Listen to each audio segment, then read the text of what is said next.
हरे कृष्णा। आप सभी का स्वागत है भक्ति शास्त्री के इस पाठ्यक्रम में। तो आज ये पाठ्यक्रम आरंभ होने होने जा रहा है। तो सबसे पहले हम चर्चा करेंगे कि क्या हम इस कोर्स में सीखने जा रहे हैं। थोड़ा सा इस कोर्स के विषय में भी हम जानेंगे। तो जैसे कि आपको नाम से स्पष्ट है, भक्ति शास्त्री। तो इस पाठ्यक्रम में हम ऐसे शास्त्रों का अध्ययन करने वाले हैं जो कि हमें भक्ति के बारे में बताते हैं। वैसे तो सारे शास्त्र हमें भगवान की भक्ति के बारे में या फिर भगवान की शरणागति के बारे में ही बताते हैं। तो आद्यंते च मध्य च सर्वत्र हरि गीयते। जितने भी शास्त्र है सभी में हरि की प्रशंसा हुई है और हरि की शरणागति की बात हुई है। तो फिर प्रश्न उठता है कि क्यों ना हम सारे शास्त्र पढ़े जब सभी में हरि भक्ति की चर्चा हुई है। लेकिन लेकिन समस्या ये है कि बाकी जो शास्त्र हैं, बहुत सारे शास्त्र हैं और कुछ जो शास्त्र है उसमें हरि भक्ति अप्रत्यक्ष रूप से यानी इनडायरेक्टली है। लेकिन कुछ शास्त्र ऐसे हैं जिसमें हरि भक्ति सामने दिखती है, यानी प्रत्यक्ष रूप से आपको उनमें भक्ति देखने को मिल जाएगी। तो ऐसे कौन से शास्त्र है, कोई बता सकते हैं जिसमें आपको प्रत्यक्ष रूप से भक्ति देखने को मिल जाएगी? हरे कृष्णा। जी सुमन माता जी, हरे कृष्ण। भगवत गीता यथारूप जी भागवतम भागवतम भक्ति रसाम्य सिंधु ईशोपनिषद। जी जी, धन्यवाद माता जी। तो सारे शास्त्र में भगवान की शरणागति के बारे में बताते हैं। जैसे कि भगवान भगवत गीता के 15वें अध्याय के 15वें श्लोक में भी बोलते हैं, वेदेश्च सर्वेर हमेव वेद्यो। यानी सारे वेदों का, सारे शास्त्रों का तात्पर्य क्या है? भगवान को समझना। तो सारे शास्त्र हमें भगवान के बारे में समझाते हैं, लेकिन कुछ शास्त्र ऐसे हैं जो प्रत्यक्ष रूप से आपको डायरेक्टली भगवान के बारे में बताते हैं। तो उसमें से सबसे जो मुख्य तात्पर्य है वो कौन सा है? भगवत गीता। भगवत गीता को सभी शास्त्रों का सार कहा जाता है। जितने भी आचार्य हो, चाहे किसी भी संप्रदाय के हो, सभी ने भगवत गीता को सर्वश्रेष्ठ और सभी शास्त्रों का निचोड़ माना है। तो ऐसे तो बहुत सारी गीता है, लेकिन भगवत गीता के ऊपर विशेषकर सभी ने बल दिया है। तो इसीलिए जो महत्वपूर्ण शास्त्र है, सबसे पहले जो हमें भक्ति के बारे में बताता है वो क्या है? भगवत गीता। तो ये जो पाठ्यक्रम है भक्ति शास्त्री, इसमें हम क्या सीखेंगे? सबसे पहले हम भगवत गीता सीखेंगे। भगवत गीता सीखने के बाद हम और शास्त्रों की भी इसमें चर्चा करेंगे। तो उसमें मुख्य मुख्य जो शास्त्र है वो कौन से हैं? भक्ति रसामृत सिंधु श्रील रूप गोस्वामी द्वारा रचित। उसके बाद हम उपदेशामृत का भी इसमें अध्ययन करेंगे और साथ ही साथ हम इसमें एक उपनिषद, ईशोपनिषद का भी अध्ययन करेंगे। तो मुख्यतः हम इसमें चार चार शास्त्रों का हम इसमें अध्ययन करने वाले हैं। सबसे पहले भगवत गीता, उसके बाद भक्ति रसामृत सिंधु, उसके बाद उपदेशामृत और फिर अंत में हम ईशोपनिषद की इसमें चर्चा करेंगे।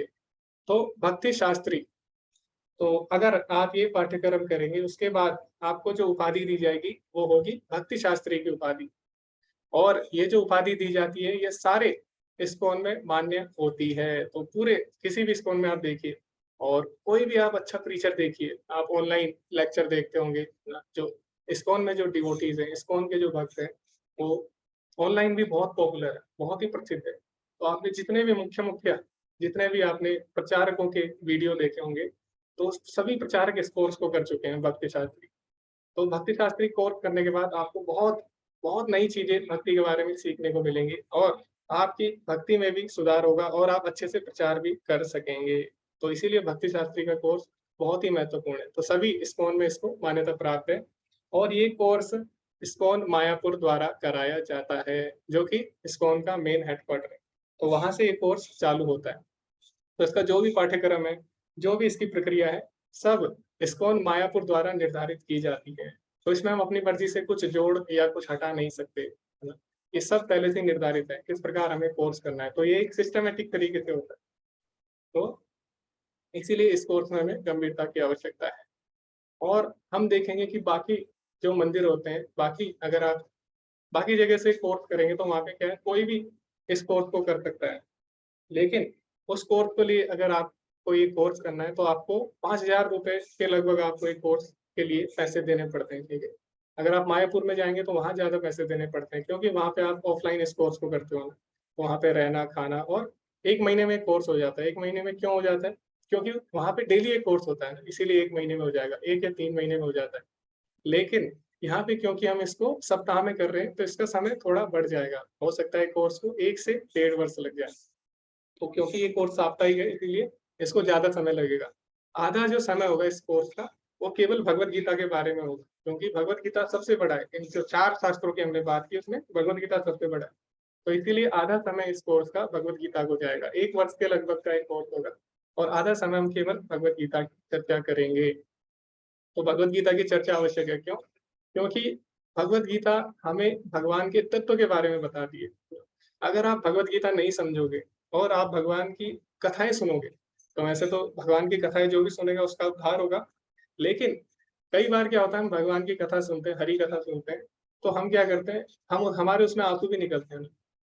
आपने देखा होगा बहुत सारे लोग कथा सुनने जाते हैं भगवान की और उनके आंसू भी निकलते हैं। लेकिन जैसे ही वो घर आते हैं दोबारा से वो सांसारिक कार्य में लग जाते हैं। क्यों?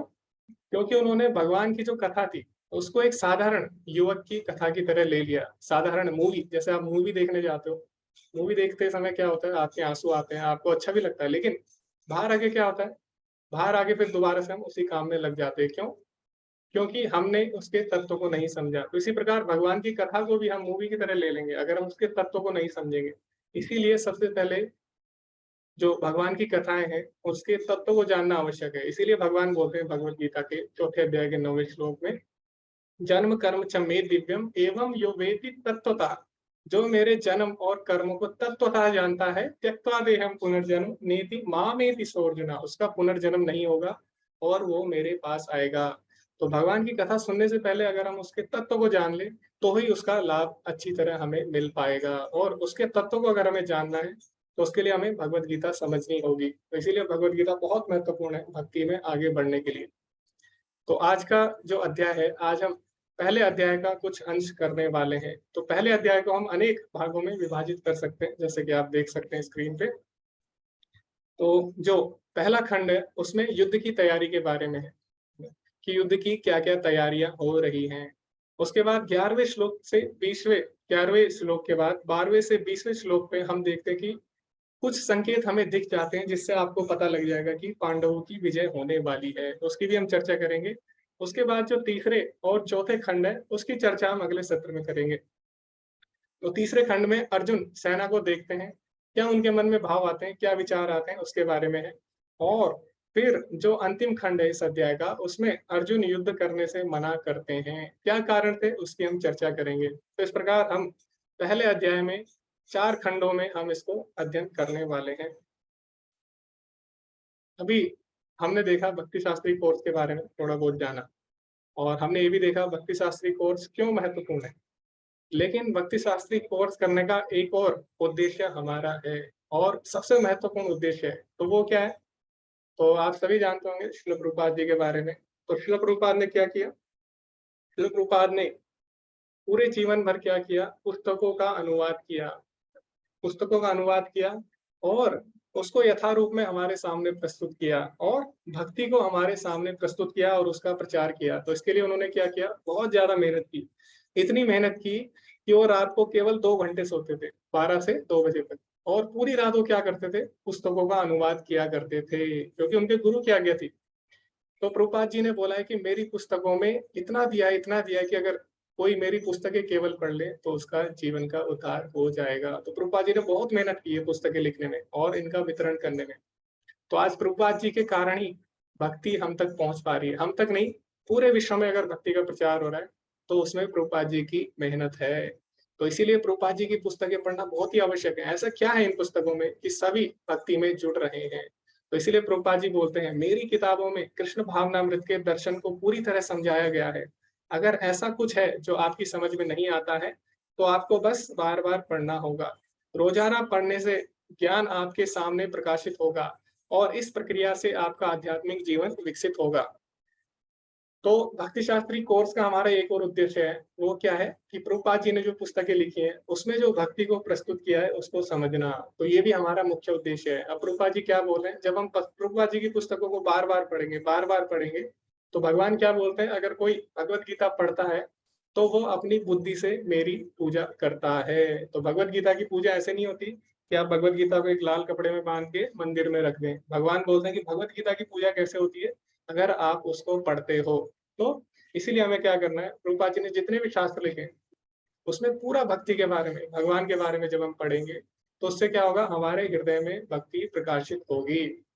तो इसीलिए एक और उद्देश्य है हमारे इस पाठ्यक्रम का, कि जो प्रभुपाद जी की पुस्तकें हैं, जो भगवत गीता है, उसका हम विस्तृत अध्ययन कर सके। तो अभी आपने देखा होगा कि आज का जो सत्र है, उसमें हम 4 खंडों में इस अध्याय को करने वाले हैं, लेकिन आज केवल हम 2 ही खंड करेंगे, 2 खंड हम अगले सत्र में करेंगे। तो आज के सत्र में हम क्या-क्या सीखने वाले हैं? सबसे पहले हम देखेंगे कि क्यों कृष्ण ने भगवत गीता बोली। उसके बाद हम देखेंगे कि प्रभुपाद जी की क्या मनोदशा है। कोई भी बुक लिखने से पहले आपने देखा होगा, पहले पेज में बताया जाता है कि जो लेखक है, उसकी क्या मनोदशा है, क्यों ये पुस्तक लिख रहा है, क्या उसे प्रेरणा है, क्या किस प्रेरणा से प्रभावित होकर वो पुस्तक लिख रहा है। तो इसी तरह हम देखेंगे कि प्रभुपाद जी ने क्यों भगवत गीता यथारूप लिखी, उसकी भी हम चर्चा करेंगे। उसके बाद हम धर्म क्षेत्र शब्द की विस्तार से व्याख्या करेंगे और उस पे हम चर्चा भी करेंगे।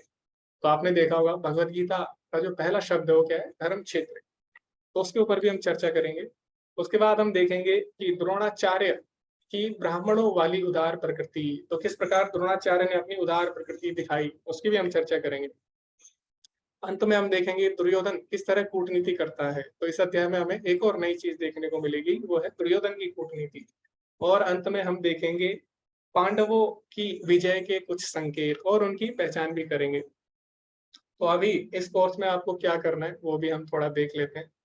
तो सबसे पहले आपका एक ओपन बुक असेसमेंट, यानी खुली पुस्तक, यानी उसमें आप देख के आप आंसर लिख सकते हैं, देख के आप उत्तर दे सकते हैं। तो आपको जो भगवत गीता का कोर्स है वो 3 भागों में विभाजित किया गया है। यूनिट 1 इकाई 1, इकाई 2 और इकाई 3। तो इकाई 1 में यानी यूनिट 1 में पहले से लेके 6 तक प्रथम 6 अध्याय यूनिट 1 में है। उसके बाद 7 से लेके 12 तक यूनिट 2 है और 13 से लेके 18 तक यूनिट 3। तो जो पहली हर यूनिट है उसमें क्या होगा, एक टेस्ट होगा। उसमें क्या होगा, आपको 2 प्रश्न दिए जाएंगे, वो होंगे ओपन बुक क्वेश्चन, यानी उसमें आप पुस्तक में से देख के उनका उत्तर लिख सकते हैं। तो आप कुछ समय बाद जमा कर सकते हैं, थोड़े समय बाद। उसके लिए आपको कुछ समय दिया जाएगा 1-2 हफ्ते का। तो हर यूनिट के बाद आपको केवल 2 क्वेश्चन करने हैं। ऐसा नहीं है कि आपको हर हर चैप्टर के बाद या फिर आपको हर क्लास के बाद क्वेश्चन करने, नहीं, ऐसा बिल्कुल नहीं है। 6 चैप्टर के बाद यानी 1 यूनिट के बाद आपको 2 क्वेश्चन करने होंगे ओपन बुक, और उसके बाद आपको क्लोज बुक क्वेश्चन करने होंगे। तो क्लोज बुक क्वेश्चन कैसे होंगे, उसके लिए आपका एग्जाम होगा। तो एग्जाम होगा, परीक्षा होगी आपकी, उसमें आपको कैमरा ऑन रख के परीक्षा देनी होगी। उस परीक्षा में आपसे कुछ प्रश्न पूछे जाएंगे छोटे-छोटे, उसका आपको उत्तर देना है। और उसके बाद कुछ महत्वपूर्ण श्लोक दिए जाएंगे, उसमें से आपको कुछ श्लोक, महत्वपूर्ण श्लोकों में से भी आपको कुछ श्लोक सुनाने होंगे अपना वीडियो ऑन करके। तो इस तरह ये हम देखेंगे। और फिर उसके बाद इसमें अटेंडेंस भी आपकी मार्क की जाएगी, तो इसमें अटेंडेंस के भी नंबर होंगे। और अगर किसी की बहुत ही कम अटेंडेंस है, कोई स्पोर्ट्स को अगर गंभीरता से नहीं ले रहा है, तो उसको कोर्स से निष्कासित कर दिया जाएगा। वो सुन सकते हैं कोर्स को, लेकिन उन्हें डिग्री नहीं दी जाएगी। उसके बाद क्लास पार्टिसिपेशन, यानी आपको हर कक्षा में कुछ गतिविधियां, कुछ एक्टिविटीज दी जाएंगी। तो आपको ग्रुप एक्टिविटीज भी दी जा सकती है।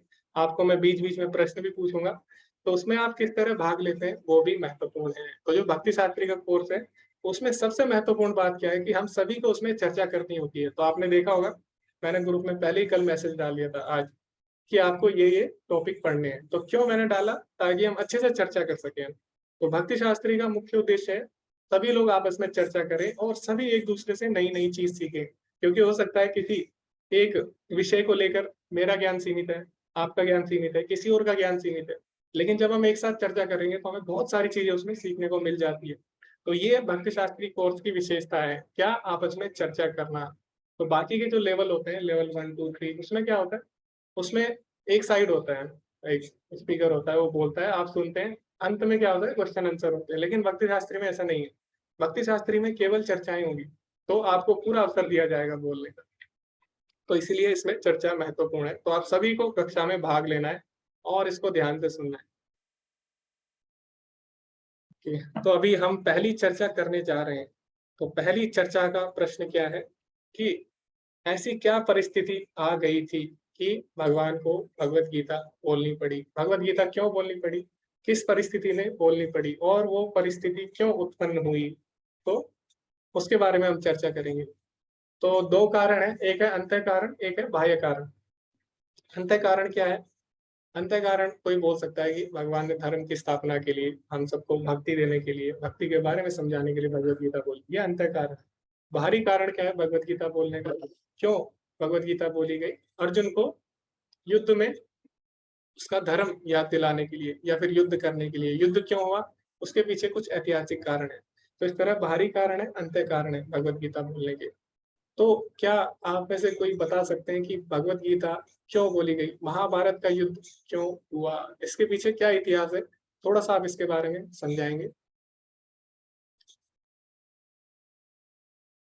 जी, हरे कृष्णा साकेत प्रभु। हरे कृष्ण प्रभु जी। महाभारत होने का जैसे अगर यदि कारण माना जाए तो सबसे पहले बच्चों के समय से उनके मन में जो वैर की भावना थी, एक कारण तो वह था। जो दुर्योधन की महत्वाकांक्षा थी, धृतराष्ट्र का मानसिक अंधापन भी था। तो इस प्रकार हम देखते हैं कि महाभारत के पहले बहुत सारे कारण बन रहे थे और तत्कालिक कारण था द्रौपदी का अपमान, या द्रौपदी ने जो दुर्योधन का अपमान किया था प्रभु जी, वो तत्कालिक कारण था जी। हरे कृष्णा। ओके जी प्रभु जी, धन्यवाद। बहुत ही सुंदर बिंदु रखे कि ईर्ष्या जो बचपन से उनके अंदर थी, कौरवों के अंदर ईर्ष्या थी और उसके बाद उन्होंने अधर्म किए पांडवों के साथ। हरे कृष्णा तुलसी माता जी। हरे कृष्ण प्रभु जी। हरे जी प्रभु जी, जैसा कि अभी साकेत प्रभु जी ने बोला, बिल्कुल सही बोला कि बचपन से ही कौरवों में, खास करके दुर्योधन में ईर्ष्या भाव था अपने पांडव भाइयों के प्रति। और उनके इस ईर्ष्या भाव को उनके पिता धृतराष्ट्र का प्रोत्साहन भी था, क्योंकि कहीं ना कहीं धृतराष्ट्र तो मतलब आंख से अंधे थे, लेकिन उनकी आध्यात्मिक स्थिति थी, जो मानसिक स्थिति थी, वो उससे भी अंधे थे। और उनको उनकी महत्वाकांक्षा थी, जैसे वो जिस तरह से राजगद्दी पर बैठे, उनकी नहीं देखने की जो शक्ति थी वो हमेशा बाधक बनी, और उनके छोटे भाई का राज्याभिषेक किया गया उनके रहते हुए। लेकिन बाद में फिर परिस्थिति ऐसी बनती गई कि फाइनली उनको वो राज सिंहासन का भार लेना पड़ा अपने ऊपर। और उनको भी ये महत्वाकांक्षा थी कि उनके बाद उनका पुत्र दुर्योधन ही हस्तिनापुर का राजा बने, इंद्रप्रस्थ का राजा बने। और दुर्योधन चूंकि बचपन से ही भाइयों में से ईर्ष्या करता था, उनको कई बार मारने की भी कोशिश की, जिसमें उनके पिता का उनको सहयोग था। उनको जहर देकर भीम को जहर दिया, फिर समंदर में फेंक दिया, फिर लाक्षागृह वाली कांड हुई। तो इस तरह से बहुत सारी उन लोगों ने प्रयोजना मतलब चीजें की पांडवों के विरुद्ध में, कि जो ये दर्शाता था कि धृतराष्ट्र और उसके पिता उसका जो पुत्र है दुर्योधन, वो कितने महत्वाकांक्षी थे और ईर्ष्या भाव में थे। और ये कारण हुई। और फिर जैसे जैसे वो लोग बड़े हुए तो विवाह हुआ, द्रौपदी स्वयंवर हुआ, वो भी एक कारण हुआ कि दुर्योधन द्रौपदी का वरण करना चाहता था, लेकिन उसने अपनी योग्यता नहीं सिद्ध कर पाई। वो जो भी कंपटीशन था मछली को मारने वाला, प्रतिबिंब को देखकर मछली को मारने वाला। और फिर फाइनली द्रौपदी का विवाह इनसे अर्जुन से हुआ और पांचों पांडवों को वो मिली। तो वो भी एक था, चूंकि द्रौपदी के प्रति उनकी आसक्ति थी। और फिर भगवान का जो मतलब भगवान जी का पांडवों को पूरा सहयोग था, क्योंकि पांडव धर्म के पुत्र थे, धर्म पे थे, और भगवान हमेशा धर्म का साथ देते हैं। तो जब भगवान ने इंद्रप्रस्थ बनाया युधिष्ठिर के लिए, तो वहां पर जो उन्होंने विश्वकर्मा जी को आदेश दिया कि तुम एक सुंदर सा महल बनाओ और सभागृह बनाओ। फिर फाइनली जब इन लोग पूरे परिवार को, कौरवों को वहां पर इनविटेशन दिया गया आने के लिए, सारे भाई लोग भी गए, तो दुर्योधन वो महल का चक्काचौंध देखकर बनावट, संरचना, और वो बिल्कुल एकदम मैजिकल पैलेस जैसा था, तो वो सब देखकर वो काफी भ्रमित हो गया। और इसी वजह से कहीं द्रौपदी ने उन पर एक हास्य उपहास कर दी, जो बात उनको लग गई, और वही उनके पांडवों के प्रति जो स्पर्धा और ईर्ष्या भाव को और बढ़ा दिया। और फिर उन्होंने द्युतकीरा का प्रयोजन किया अपने पिता की सहमति से। और मेन कारण उसमें यही था, सबसे बड़ी वजह थी कि उनको किसी भी तरह से पांडवों को हराना है द्युतकीरा में। क्यों? क्योंकि उनके शकुनी मामा का सहयोग था इनको दुर्योधन को, और उनको पता था कि इस द्युतकीरा में शकुनी से एक ज्यादा एक्सपर्ट कोई नहीं है खेलने में। तो और इस तरह से जब द्युतकीरा का आयोजन हुआ, फिर वहां पे छल कपट करके वो हर बार हर बाजी जीतते गए, और फिर पांडव भी बाजी में कुछ ना कुछ दाव पे लगाते गए, और फाइनली फिर जब उन्होंने द्रौपदी को दाव पे लगाया और फिर द्रौपदी का चीरहरण करने का प्रयास हुआ, और ये सब कुछ पूरे सभा में हुई, मतलब वरिष्ठ लोगों के बीच में हुई, गुरुजनों के बीच में हुई, पितामह के बीच में हुई, और द्रौपदी को कोई सहयोग उनके फैमिली से नहीं मिला, उनके हस्बैंड से भी नहीं मिला। फिर फाइनली उन्होंने भगवान का ही आश्रय लिया, दोनों हाथ ऊपर करके, और भगवान ने उनकी चीर अवतार लेके, उनका साड़ी अवतार लेके उनका चीर हरण बचाया। और फिर उन्हें वो अज्ञातवास का सब कुछ वो सब झेलना पड़ा, और वापस जब आए तो फिर ये चीज हुई कि इन्होंने डिमांड किया कि हमें 5 गांव दो, लेकिन दुर्योधन वो भी देने को तैयार नहीं था, एक सुई के नोक के बराबर भी गांव देने को तैयार नहीं था। और पिता की भी वही इच्छा थी, वो हर बार चुप रह जाते थे। और जब भगवान कृष्ण ने विदुर अपने चाचा जी को भेजा था यहाँ हस्तिनापुर की, जाकर देख कर आओ कि वहां फैमिली में क्या चल रहा है, क्योंकि पांडु जो हैं उनकी मृत्यु हो गई थी।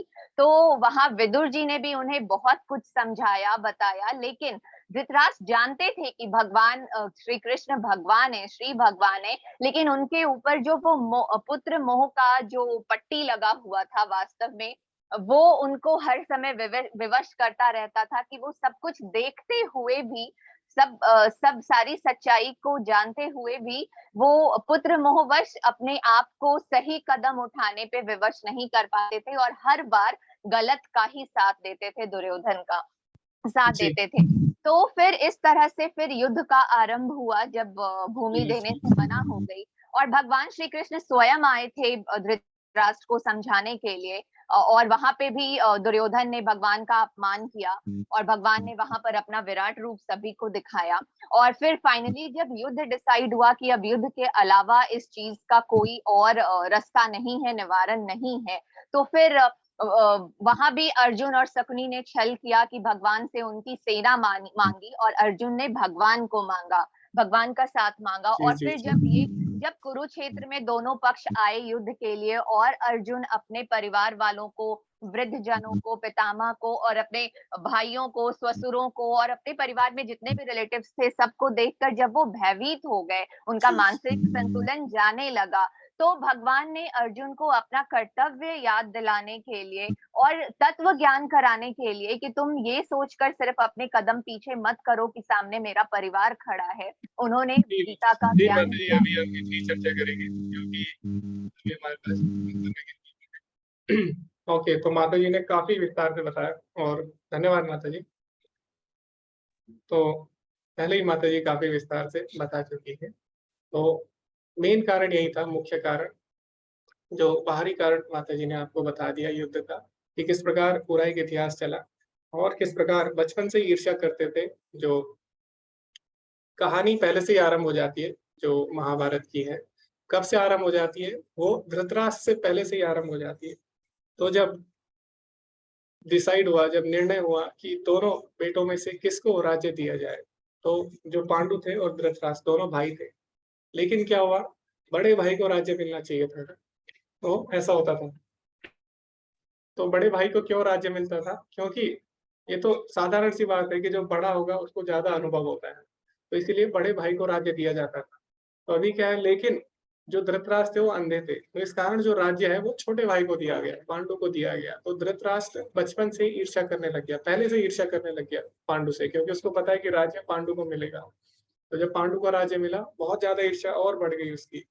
उसके बाद लेकिन धृतराष्ट्र को लगा कि ठीक है, कोई बात नहीं, मुझे राज्य नहीं मिलेगा, कोई बात नहीं, लेकिन आगे जाके मेरे पुत्र होंगे। तो क्योंकि मैं बड़ा हूँ, तो मेरे पुत्र पहले होंगे और वो भी बड़े होंगे, तो आगे जाके जो पुत्र होंगे, फिर ये निर्णय लिया गया जिसके पुत्र पहले होंगे, जिसके पुत्र बड़े होंगे, उसको राज्य दिया जाएगा। तो इस प्रकार दोनों का विवाह होता है। लेकिन अभी क्या होता है, सबको लगता है कि जो गांधारी है उसके पुत्र पहले होंगे, लेकिन जो कुंती है, कुंती महारानी के पुत्र पहले हो जाते हैं। कैसे होते हैं वो हम सबको पता है। तो दुर्वासा ऋषि ने उन्हें एक विशेष मंत्र दिया था जिससे उनके पुत्र पहले पैदा हो जाते हैं। तो इसके कारण क्या होता है कि अभी जो राज्य है उनके पुत्रों को मिलना था, यानी युधिष्ठिर महाराज को मिलना था, क्योंकि वो सबसे वरिष्ठ थे। तो अभी क्या होता है, अभी धृतराष्ट्र को राज्य नहीं मिला, उसके पुत्रों को भी राज्य नहीं मिला। तो इसके कारण जो उसकी ईर्ष्या है और ज्यादा बढ़ जाती है धृतराष्ट्र की, है ना। और जो उसके पुत्र है वो भी बचपन से ही ईर्ष्या करने लग जाते हैं। तो वास्तव में कहानी यहाँ से आरंभ होती है, और उसके आगे क्या होता है वो माता जी ने अभी बता दिया। तो धन्यवाद माता जी। तो आपने काफी विस्तार से बताया। अभी हमें इसमें एक और चीज ध्यान देनी है, इस कक्षा में हम जब भी चर्चा करें हमें समय का भी ध्यान देना। हमें प्रयास करना होगा कि सभी लोग चर्चा में भाग ले पाए। तो आपको क्या करना होगा, अपनी बात को जितना कम से कम बिंदु में हो सके आपको रखना है, ठीक है। तो आपको कम से कम बिंदु में अपनी बात रखनी है ताकि सभी लोगों को इसमें पार्टिसिपेट करने का, इसमें भाग लेने का अवसर मिल सके। और आपको केवल कुछ ही बिंदु बोलने होंगे ताकि सभी लोगों को और भी लोग आगे बिंदु बोल सके, है ना। तो अभी मेरा अगला प्रश्न है आपसे, और आपको केवल एक बिंदु बोलना है, ठीक है, और आपको स्पष्ट रूप से बोलना है, तो ताकि सभी लोग भाग ले पाए। तो मेरा अगला प्रश्न ये है आपसे कि भगवत गीता को युद्ध के मैदान में ही क्यों बोला गया। तो अभी मैंने सबके हाथ नीचे कर दिए। तो अगला प्रश्न मेरा ये है कि भगवत गीता को युद्ध के मैदान में ही क्यों बोला गया। क्यों नहीं भगवान ने अर्जुन को पहले ये ज्ञान दिया। अर्जुन तो भगवान के भक्त थे, उन्हें तो वैसे भी ज्ञान था। तो क्यों भगवान ने भगवत गीता युद्ध के मैदान में ही बोली। ओके, वो चाहते तो युद्ध क्षेत्र से अलग होके भी वो बोल सकते थे, या उससे पहले या उसके बाद भी बोल सकते थे। हरे कृष्णा विशाल प्रभु जी।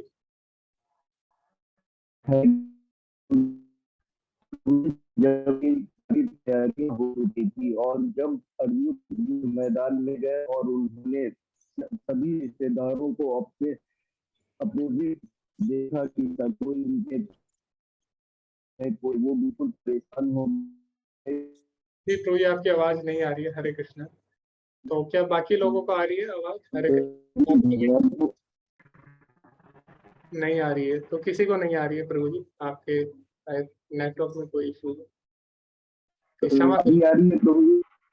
नहीं प्रभु जी, अभी ब्रेक हो रही है प्रभु जी आपकी।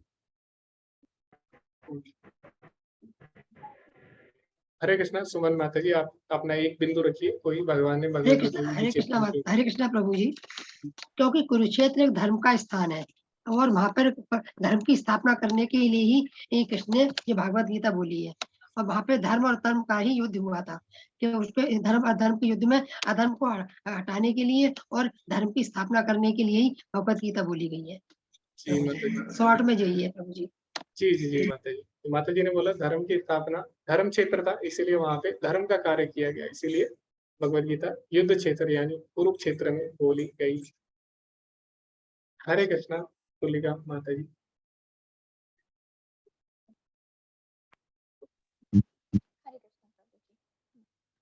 तो ये माता जी ने सही बोला, धर्म क्षेत्र ये पहला पॉइंट है। दूसरा पॉइंट ये है कि जब युद्ध छिड़ गई और युद्ध कुरुक्षेत्र में दोनों पक्ष में अर्जुन की जो मनोस्थिति थी वो भगवान जी ने ही पैदा की थी ज्ञान देने के लिए, अर्जुन के माध्यम से हम लोगों के लिए ज्ञान पहुंचाने के लिए।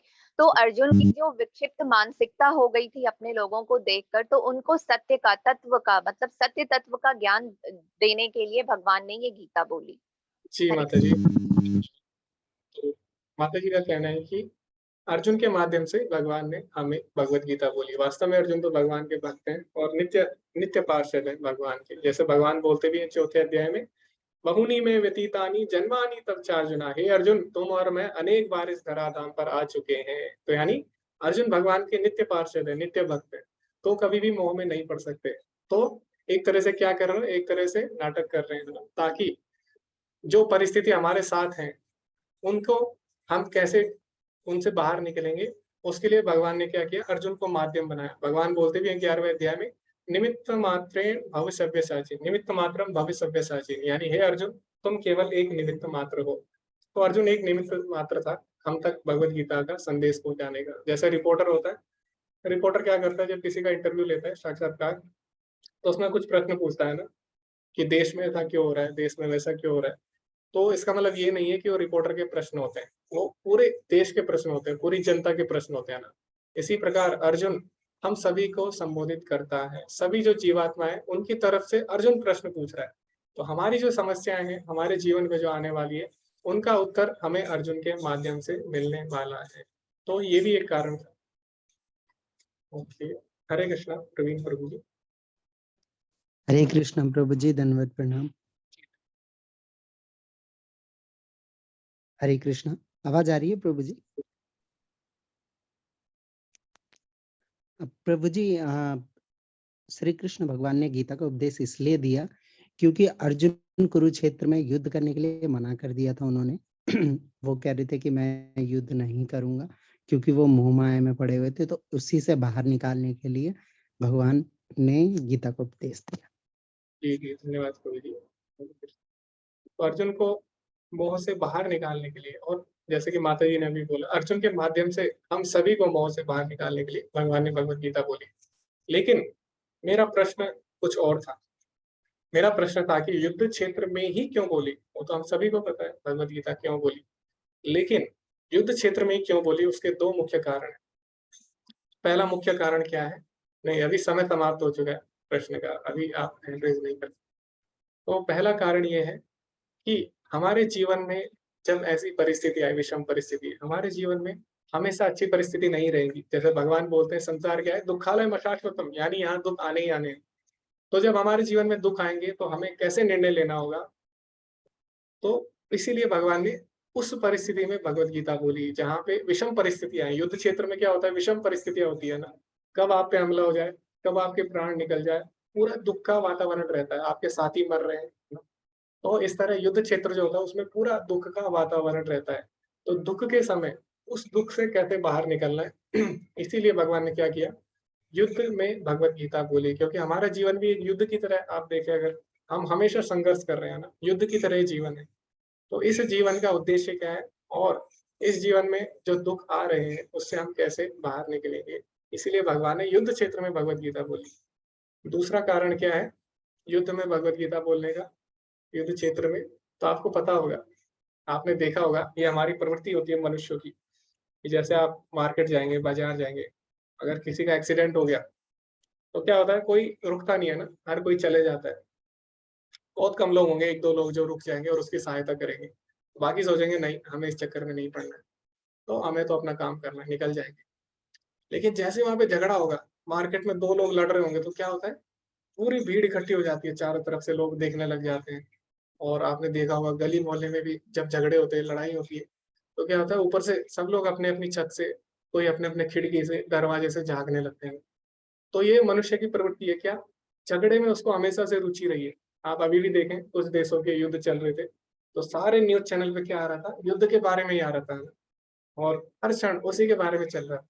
तो इस तरह ये हमारी प्रवृत्ति है, हमारी युद्ध में ज्यादा रुचि है। आपने देखा होगा जब आप मूवी देखने जाते हैं, या पहले जाते रहोगे, अभी तो नहीं जाते होंगे, तो पहले जब जाते रहोगे तो उसमें जब एक्शन सीन आता था तो सभी की बड़ी रुचि होती थी, सब बड़े ध्यान से देखते थे उसको कि अभी इसमें एक्शन आ गया।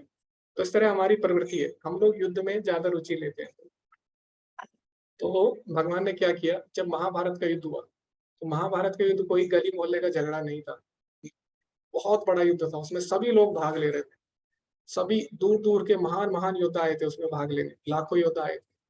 यहाँ तक इतना प्रसिद्ध वो युद्ध था, उस युद्ध को देखने के लिए देवता भी उस युद्ध को देख रहे थे, उस युद्ध को देखने के लिए आए थे। तो ऐसे समय में जब सभी का ध्यान युद्ध की तरफ था, उस समय भगवान ने सोचा कि ये बिल्कुल सही समय है प्रचार करने का, भक्ति का। तो जब सभी का ध्यान युद्ध की तरफ था, तब भगवान ने भगवत गीता बोली। और अगर आप महाभारत पढ़ेंगे तो उसमें भगवत गीता कहाँ पे आती है, भीष्म पर्व में आती है ना? जो कि शायद छठा पर्व है।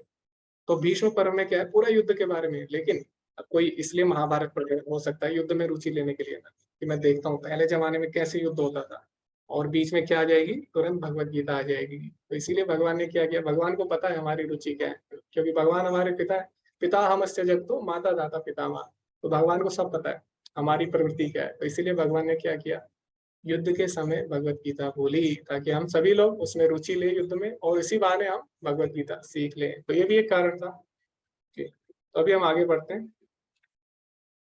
अभी मैंने आपको कुछ विषय दिए थे पढ़ने के लिए, और मैंने आपको बताया था कि जो प्रभुपाद जी ने जो टीका लिखी है भगवत गीता यथारूप, तो हम देखते हैं कि अभी आप देखेंगे, सर्च करेंगे तो 1000 से ऊपर भगवत गीता के ऊपर लोगों ने टिप्पणी लिखी है। भगवत गीता एक ही है, लेकिन उसको सभी ने अपने अपने तरीके से समझा है। तो अगर आप सर्च करेंगे, और शायद भगवत गीता का रिकॉर्ड भी है, वर्ल्ड रिकॉर्ड भी है, इसके ऊपर सबसे ज्यादा टीकाएं लिखी है। तो भगवत गीता सभी ने लिखी है, सभी का कुछ ना कुछ उद्देश्य रहा है भगवत गीता लिखने के पीछे।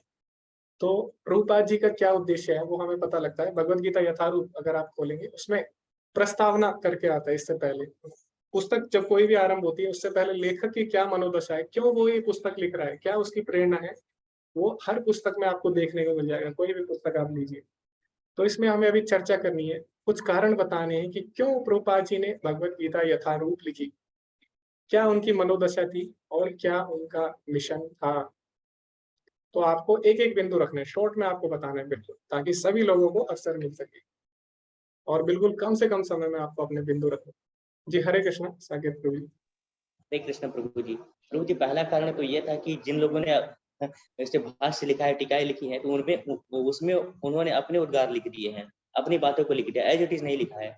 मान लीजिए कोई अगर पैसा लेते हैं तो वहां पे भगवान की बात को ठीक ढंग से नहीं लिख पाएंगे कि इसमें पैसा नहीं लेना चाहिए। तो जो था उसमें उसको मैनिपुलेट किया, एकदम अक्षरशः नहीं लिखा, लेकिन यथास्वरूप में फिर प्रभुपाद जी ने जो भी भगवान ने कहा उसको वैसे ही रख दिया, उसमें कुछ भी मैनिपुलेट नहीं किया है। जी प्रभु जी, हरे कृष्ण। जी प्रभु जी, धन्यवाद। आपने स्पष्ट अपनी बात रखी कि सभी लोग अपनी मनोदशा के हिसाब से भगवत गीता लिखते हैं। तो आप देखेंगे भगवत गीता सभी ने, बहुत सारे लोगों ने लिखी, कई वैज्ञानिक है उन्होंने भी भगवत गीता के ऊपर टिप्पणी लिखी, तो उन्होंने वैज्ञानिक दृष्टिकोण से उसको लिखा। कई खिलाड़ी है, खिलाड़ियों ने भी भगवत गीता लिखी, तो उन्होंने उस तरीके से, उस मनोदशा के हिसाब से भगवत गीता को लिखा। तो उसको पढ़ के आप खिलाड़ी बन जाओगे अगर उनकी टीकाएं पढ़ोगे। साइंटिस्ट, वैज्ञानिक की टीका पढ़ोगे, भगवत गीता उसने लिखी, तो आप वैज्ञानिक बन जाओगे ना, विज्ञान में आपकी रुचि आएगी। अगर मान लीजिए किसी दार्शनिक ने भगवत गीता के ऊपर टीका लिखी है, उसकी टीका अगर आप पढ़ोगे तो आप दार्शनिक बन जाओगे, क्योंकि उसने उस तरीके से भगवत गीता के ऊपर टीका लिखी। लेकिन क्या भगवत गीता का उद्देश्य ये सब बनना है? हाँ, ये भी है, इसमें कोई गलत नहीं है, लेकिन भगवत गीता का जो मुख्य उद्देश्य है वो क्या है? भगवान की शरणागति, सर्वधर्मान परित्यज्य मामेकम शरणं व्रज।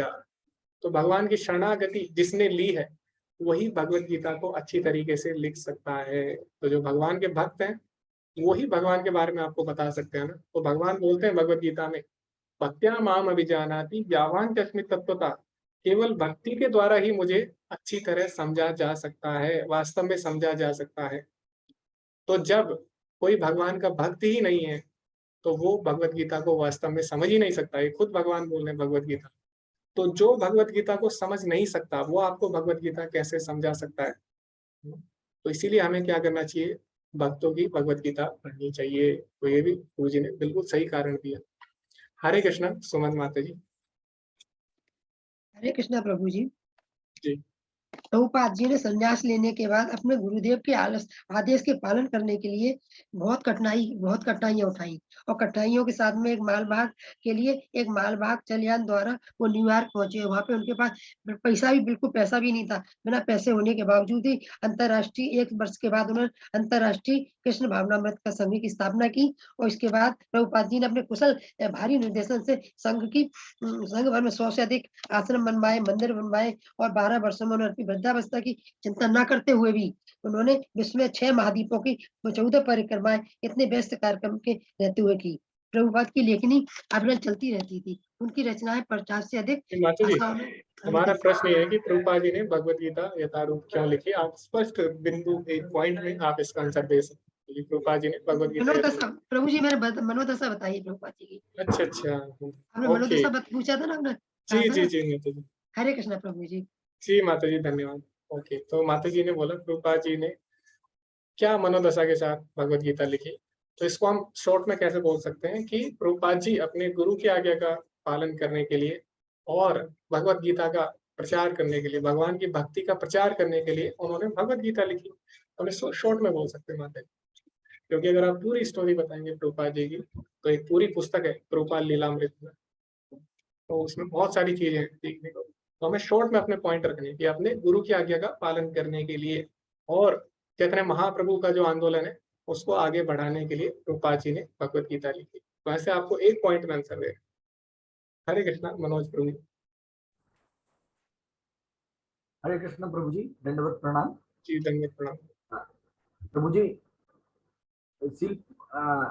प्रभुपाद जी ने गुरु शिष्य परंपरा के द्वारा प्राप्त ज्ञान से गीता यथारूप की रचना की, क्योंकि ये जो गीता का ज्ञान है वो गुरु शिष्य परंपरा के द्वारा ही प्रमाणिक रूप से आगे ले जाया जा सकता था। और जो विभिन्न लोगों ने विभिन्न टीकाएं की, उनमें उनके व्यक्तिगत उद्गार थे। ये किसी गुरु शिष्य परंपरा के द्वारा उनको का निर्वहन नहीं किया गया था। जो श्रील प्रभुपाद जी ने जो गीता यथारूप लिखा है वो गुरु शिष्य परंपरा के द्वारा प्राप्त ज्ञान के आधार पे यानी जो गीता का वास्तविक ज्ञान है वो जन मानस तक पहुंचाने का प्रयास करने के लिए लिखा। जी जी जी धन्यवाद प्रभु जी। हरे कृष्णा। तो एक और मुख्य कारण था भगवत गीता यथारूप लिखने का, क्योंकि अभी तक जिन लोगों ने भगवत गीता लिखी थी उसमें से अधिकतर, ऐसा नहीं कि सभी लोग, और उसमें से जो अधिकतर लोग हैं वो गुरु शिष्य परंपरा में नहीं थे, और उन्हीं की भगवत गीता जो लोग पढ़ते थे। तो जो लोग गुरु शिष्य परंपरा में नहीं आते, तो गुरु क्या करता है, गुरु जो ज्ञान होता है उसको यथारूप हमारे सामने रखता है बिना तोड़े मरोड़े। तो अधिकतर भगवत गीता का ज्ञान कैसे फैल रहा था, बिना गुरु शिष्य परंपरा के। जबकि भगवान भगवत गीता में बोलते भी है चौथे अध्याय में, एवं परंपरा प्राप्तिम एवं राज ऋषो विधि, कि भगवत गीता का ज्ञान कैसा आया, गुरु शिष्य परंपरा के द्वारा आया। तो हमें भी उसी तरह भगवत गीता के ज्ञान को समझना चाहिए।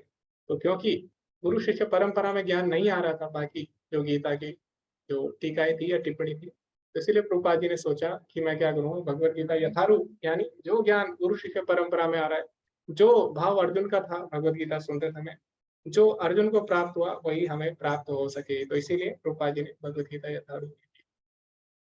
ओके, तो आप सभी लोगों ने काफी अच्छे उत्तर दिए, इसका मतलब आप सभी लोगों ने इसको पढ़ा है, तो बहुत ही अच्छा लगा ये चर्चा करके। अभी हम आगे बढ़ते हैं, भगवत गीता आरंभ करते हैं।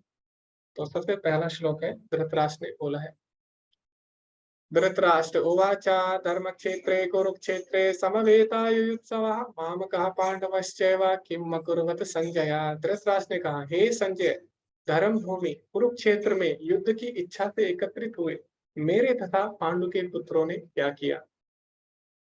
तो अभी हो सकता है किसी को लगे कि भगवत गीता तो भगवान की वाणी है, भगवान का गीत है, उसमें सबसे पहले या तो अर्जुन को बोलना चाहिए था, भगवान का भक्त है, या फिर भगवान को बोलना चाहिए था स्वयं। लेकिन ये क्या, भगवत गीता का आरंभ ही धृतराष्ट्र कर रहे हैं। तो किसी को लग सकता है कि शायद ये श्लोक गलत जगह आ गया, इसको बाद में आना चाहिए था, ऐसे भी कई लोग सोचते हैं। लेकिन ऐसा नहीं है, इस श्लोक का बहुत ही गूढ़ रहस्य है, इसमें बहुत ही गहराई छुपी हुई है। तो क्या इसमें गहराई छुपी है श्लोक में, इसकी हम चर्चा करेंगे। तो सबसे पहले हमने देखी धृतराष्ट्र की क्या मनोदशा है। तो धृतराष्ट्र का मतलब क्या होता है, धृत राष्ट्र, धृत मतलब होता है आसक्त, जकड़े हुए, राष्ट्र मतलब अपनी संपत्ति को। तो जो व्यक्ति अपनी संपत्ति से बहुत ज्यादा आसक्त है वो कौन है, धृतराष्ट्र। तो इसीलिए उसका नाम है धृतराष्ट्र। तो ये धृतराष्ट्र की मानसिकता है। और धृतराष्ट्र ने क्या बोला, धर्म क्षेत्र कुरुक्षेत्र समवेता युयुत्सवा, धर्म क्षेत्र में इकट्ठे हुए मेरे और पांडु के पुत्रों ने क्या किया। तो उसने कुरुक्षेत्र को धर्म क्षेत्र बोला। अभी हमें पता है कि जो कुरुक्षेत्र है वो क्या है, धर्म क्षेत्र यानी पवित्र स्थल है। तो हम देख रहे हैं जैसे बहुत सारे पवित्र स्थान है, काशी हो गया और हरिद्वार हो गया, ऋषिकेश हो गया, इस तरह बहुत सारे पवित्र स्थल हैं।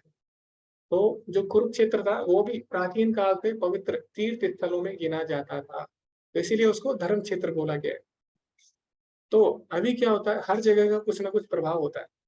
तो जैसे आप देखते होंगे, आप अगर कभी स्कूल में जाएंगे तो वहाँ पे क्या होता है, पढ़ने का वातावरण रहता है। तो सभी बच्चे स्कूल में पढ़ाई करते हैं, घर में पढ़ाई का ज्यादा मन नहीं करता है। स्कूल में वातावरण होता है पढ़ाई का, सब बच्चे पढ़ते हैं। इसी तरह आप अगर मैदान में जाएंगे तो वहाँ पे सब लोग खेल रहे होते हैं, टहल रहे होते हैं, तो आपका भी मन करेगा खेलने का या टहलने का। तो हर जगह का कुछ ना कुछ प्रभाव पड़ता है। अगर आप मंदिर में जाएंगे तो उस समय आपका क्या मन करेगा?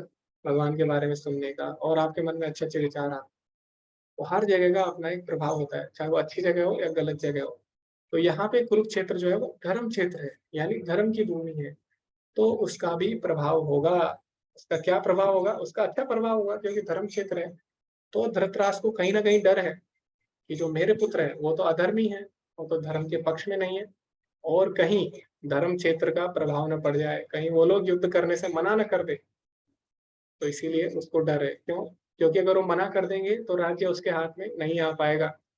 तो इसीलिए उसके मन में, ये जो पहला श्लोक है उसके मन के भय को दर्शा रहा है, धृतराष्ट्र के मन में। तो ये हमने देखा। दूसरा, हम इस श्लोक से क्या सीख सकते हैं? क्यों ये श्लोक इतना महत्वपूर्ण है? तो इसमें अगर आप ध्यान से देखें तो इसमें बोला गया है पांडवश्च यानी पांडु के पुत्रों ने क्या किया और कौरवों ने क्या किया।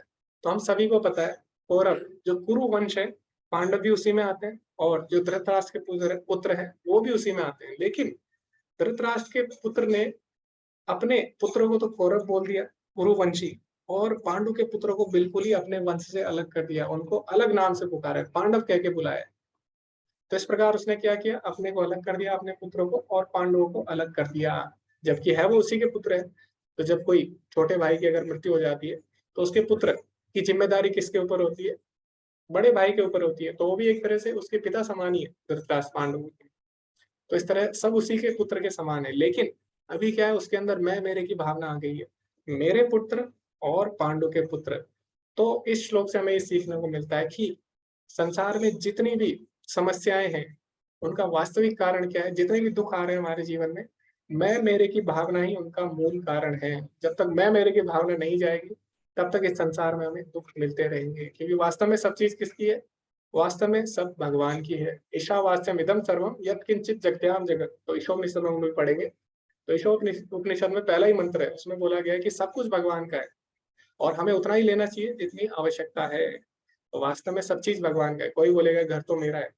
घर आपने बनाया, आपने ईंट पत्थर लकड़ी सब इकट्ठा करके घर बनाया।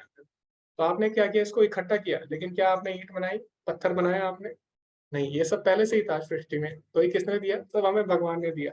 तो इस प्रकार हम देखें सब चीज भगवान की है। लेकिन हमारे जीवन में समस्या कब आती है? जब हम ये मानने लगते हैं कि ये मेरा है, ये इसका है, और आपस में लड़ने बैठ जाते हैं। तो जीवन में सारी समस्या इसीलिए आ रही है, मैं मेरे के कारण। कोई इसको अपना समझ रहा है, कोई पराया समझ रहा है, इसीलिए जीवन में सारी समस्याएं आ रही हैं। तो आप देखें कोई भी बड़े युद्ध हो, चाहे वो रामायण में हुआ हो, तो उसमें क्या था? उसमें रावण के अंदर थी भावना कि जो सीता है वो मेरी है। तो लक्ष्मी को चाह रहा था बिना नारायण के, तो इसीलिए उसके जीवन में दुख आया, मैं मेरे की भावना। आप देखिए बाली का वध क्यों किया भगवान ने? बाली के अंदर भी यही भावना थी, मैं मेरे की, कि ये मेरी पत्नी है। उसकी पत्नी को भी वो बोलता था ये मेरी पत्नी है, ये मेरा राज्य है।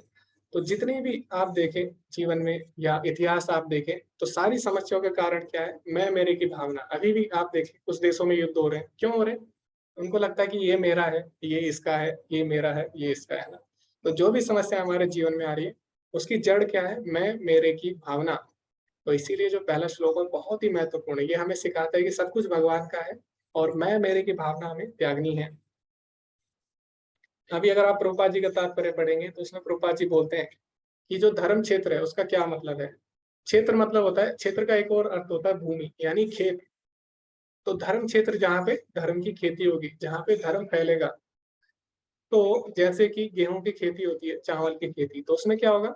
चावल फैलेगा। और जो बाकी की घास होती है, जो कचरा होता है, उसको हम उखाड़ के फेंक देते हैं। जो दूसरी घास होती है, जो घास होती है, जो चावल का पानी ले लेती है, उसका पोषण ले लेती है, उसको हम उखाड़ के फेंक देते हैं। तो इसी प्रकार जो कुरुक्षेत्र है वो धर्म क्षेत्र है। तो यहाँ पे धर्म फैलेगा और जो अधर्मी लोग हैं उनको उखाड़ कर फेंक दिया जाएगा। तो ऐसा यहाँ पे प्रभुपाद जी बोलते हैं। तो यहाँ पे दुर्योधन को उन्होंने अवांछित पौधा बोला है। तो अभी हम प्रश्न करते हैं एक छोटा सा, कि दुर्योधन को अवांछित पौधा क्यों बोला प्रभुपाद जी ने? मैंने आपको बताया। हरे कृष्णा सचिन प्रभु जी। कृष्ण प्रभु जी, दंड प्रणाम।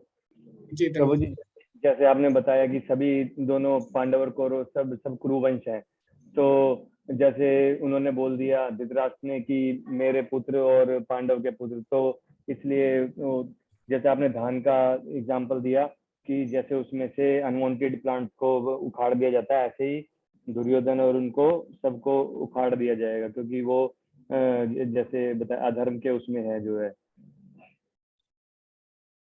ओके, तो बिल्कुल सही उत्तर दिया। आगे हम देखते हैं बाकी जो भक्त हैं उनका क्या सोचना है इसके बारे में। हरे कृष्णा सुमन माता जी। हरे कृष्ण प्रभु जी। क्योंकि दुर्योधन अधर्मी था प्रभु जी, और ये धर्म का क्षेत्र था। यहाँ पे अधर्म करने वालों का कोई स्थान नहीं है। उसको धान के पौधों की तरह, मतलब अवांछित पौधों की तरह बताया गया है। जी जी जी माता जी, बिल्कुल सही आपने उत्तर दिया। विवेक प्रभु जी, आपका भी यही उत्तर है। हरे कृष्ण। हरे कृष्णा प्रभु। जी, आपका भी यही उत्तर अ, है या इसमें आप जी कुछ एक्स्ट्रा नहीं जोड़ना प्रभु चाहेंगे? जी, इससे अलग है, इससे अलग है प्रभु।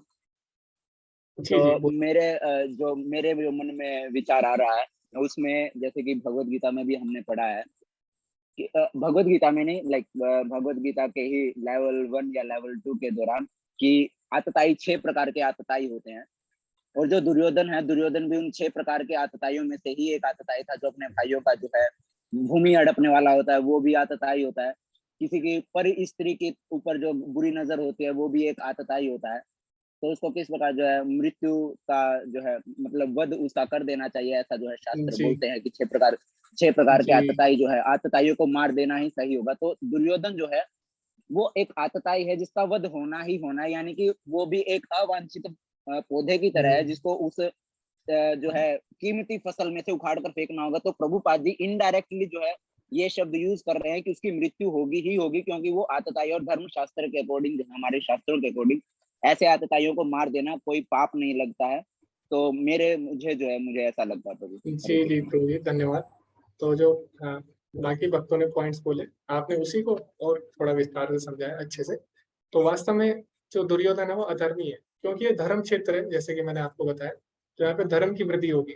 तो क्योंकि दुर्योधन ने अधार्मिक काम किए हैं, अधार्मिक उसमें कृत्य किए हैं, जैसे कि प्रभु जी ने बताया 6 के 6 जो अकृत्य होते हैं या अकर्म होते हैं, सारे उसने किए। अकर्म नहीं, उसको कुकर्म बोल सकते हैं। तो उसने सारे के सारे गलत कार्य किए। तो इसलिए वो क्या है, अधर्मी है। और धर्म क्षेत्र में अधर्म क्या है, अवांछित पौधे की तरह है। तो इसीलिए उसको अवांछित पौधा या अवांछित पौधे से उसकी तुलना की है। तो आगे हम देखेंगे कि जो दुर्योधन है वो सेना के बारे में बताता है, पांडवों की सेना कैसी है, हमारी सेना कैसी है। तो उसका वर्णन करता है, लेकिन उसमें भी दुर्योधन की मानसिकता झलकती है। जब भी आपने देखा होगा कि प्रभुपाद जी बोलते भी हैं अपनी पुस्तकों में या अपने तात्पर्य में कई जगह कि एक मूर्ख की पहचान तब तक नहीं होती जब तक वो बोलता नहीं है। वो बाहर से हो सकता है कोई आपको लगे, अच्छा लगे देखने में, अच्छे उसने सब कपड़े पहने, लेकिन प्रभुपाद जी बोलते हैं कि मूर्ख की पहचान तभी होती है जब वो बोलना शुरू करता है। तो अभी क्या है, अभी आगे दुर्योधन बोलना आरंभ करेगा और उसकी बातों से आपको पता लग जाएगा उसकी बुद्धि, उसकी मानसिकता क्या है, उसके मन में क्या चल रहा है। जैसे अभी धृतराष्ट्र ने कुछ ही शब्द बोले और तुरंत उसकी मानसिकता हमें पता लग गई, उसकी मानसिकता क्या है। इसी तरह अभी दुर्योधन की मानसिकता क्या है वो हमें उसके शब्दों से पता लगेगी। तो अभी संजय क्या बोलते हैं इसमें। संजय उवाच दृष्टा तु पांडवानीकं व्यूढं दुर्योधनस्तदा आचार्यामुपसंगम राजा वचनम ब्रवीत। संजय ने कहा, हे राजन, पांडु पुत्रों द्वारा सेना की व्यूह रचना देखकर राजा दुर्योधन अपने गुरु के पास गया और उसने ये शब्द कहे। तो आप देख सकते हैं, अगर आप तात्पर्य पढ़े और प्रभुपाद जी का तात्पर्य अगर आपने पढ़ा होगा या अगर आप पढ़ेंगे तो उसमें प्रभुपाद जी बोलते हैं कि यहाँ पे जो संजय है उसने क्या बोला, दुर्योधन को राजा कहकर संबोधित किया, जबकि अभी तो युद्ध हो रहा है, अभी राजा का निर्णय नहीं हुआ। और वास्तव में राजा कौन है, वास्तव में राजा युधिष्ठिर है, लेकिन संजय ने दुर्योधन को राजा कहकर बुलाया यहाँ पे, राजा वचनम अब्रवीत। तो ऐसा क्यों किया, क्योंकि हमने देखा पहले वाले जो श्लोक है उसमें जो धृतराष्ट्र उसकी मानसिकता क्या है, धृतराष्ट्र बहुत ही डरा हुआ है। तो धृतराष्ट्र को थोड़ी सांत्वना देने के लिए यहाँ पे क्या किया, संजय ने दुर्योधन को राजा कहकर संबोधित कर दिया, ताकि जो धृतराष्ट्र है वो थोड़ा उसका चित्त शांत हो सके। इसीलिए उसने क्या किया, कभी कभी जैसे हम अपने मित्र की तारीफ कर देते हैं, प्रशंसा कर देते हैं कि कुछ भी हम बोल देते हैं ना कि तुम सबसे अच्छे हो, तुम बहुत ही अच्छे हो। तो कभी कभी क्यों बोल देते हैं, उसको प्रसन्न करने के लिए, उसका मन दुखी होता है। तो इसीलिए क्या कर रहे हैं यहाँ पे, जो संजय उन्होंने राजा कहकर संबोधित किया दुर्योधन को, ताकि जो धृतराष्ट्र जो बौखलाया हुआ है, जो परेशान है, उसको थोड़ी सांत्वना मिल सके। तो इसीलिए उन्होंने राजा कहकर संबोधित किया। तो अभी यहाँ पे बताया गया कि जो दुर्योधन था वो कहाँ गया, सबसे पहले अपने गुरु के पास गया, द्रोणाचार्य के पास गया। क्यों? क्योंकि उसको पता है कि द्रोणाचार्य ने सबको ट्रेन किया है, सबको उसी ने शिक्षा दी है, द्रोणाचार्य ने ही शिक्षा दी है। तो इसीलिए द्रोणाचार्य मुख्य कड़ी है युद्ध की। तो इसीलिए सबसे पहले वो उन्हीं के पास गया। उसको पता है कि सबको इसी ने सिखाया है, तो इनको युद्ध में पराजित करना असंभव है। तो उसको लगा कहीं जो द्रोणाचार्य है, क्योंकि इसका पांडवों के प्रति लगाव ज्यादा है, अर्जुन इसके प्रिय शिष्य है सबसे, तो कहीं मेरा जो गुरु है वो कहीं पलट ना जाए। अब सबके मन में यही चल रहा है ना, धृतराष्ट्र को लग रहा है कि उसके बच्चे ना पलट जाए युद्ध करने से, उसके बच्चों को लग रहा है कि उसके गुरु ना पलट जाएगा। सब लोग क्या चाह रहे हैं? युद्ध चाह रहे हैं, जो विपक्षी दल है। तो इसीलिए उसकी मानसिकता क्या है? उसको किसी भी हाल में युद्ध चाहिए ही चाहिए, दोनों को, धृतराष्ट्र हो या फिर दुर्योधन हो। सबसे पहले वो जाता है अपने गुरु के पास। तो क्या बोलता है? पश्येता पांडुपुत्राणाम आचार्या महतीं चमूं यूढ़ां द्रुपद पुत्रेण तव शिष्येण धीमता। हे आचार्य, पांडुपुत्रों की विशाल सेना को देखे, जिसे आपके बुद्धिमान शिष्य द्रुपद के पुत्र ने इतने कौशल से व्यवस्थित किया है। तो यहाँ पे क्या कर रहा है वो? यहाँ पे वो युद्ध के लिए उकसा रहा है अपने गुरु को। उसको पता है कि कहीं मेरा गुरु इन पे दया न कर दे। क्यों? क्योंकि उसका प्रिय शिष्य है। तो इसीलिए उसको उत्तेजित कर रहा है अपने गुरु को। कैसे? उनकी कमजोरी, उनकी कमी याद दिलाकर, उनकी गलती याद दिलाकर उनको उत्तेजित कर रहा है। तो हम सभी को पता है कि जो द्रुपद पुत्र यानी जो धृष्टद्युम्न था, उसका जन्म क्यों हुआ था? उसका जन्म हुआ था किसको मारने के लिए? उसका द्रोणाचार्य को मारने के लिए उसका जन्म हुआ था। तो इसके पीछे कहानी है छोटी सी, तो उसकी हम चर्चा करेंगे। तो जो द्रोणाचार्य थे उनको पता था कि जो द्रुपद पुत्र है यानी जो धृष्टद्युम्न है वो उनका वध करने वाला है, फिर भी द्रोणाचार्य ने क्या किया? उनको शिक्षा दी। तो जो दुर्योधन है वो क्या कर रहा है? एक तरह से अपने गुरु को ताना मार रहा है कि देखो, तुमने जिसको शिक्षा दी थी वो आज तुम्ही को मारने के लिए खड़ा है।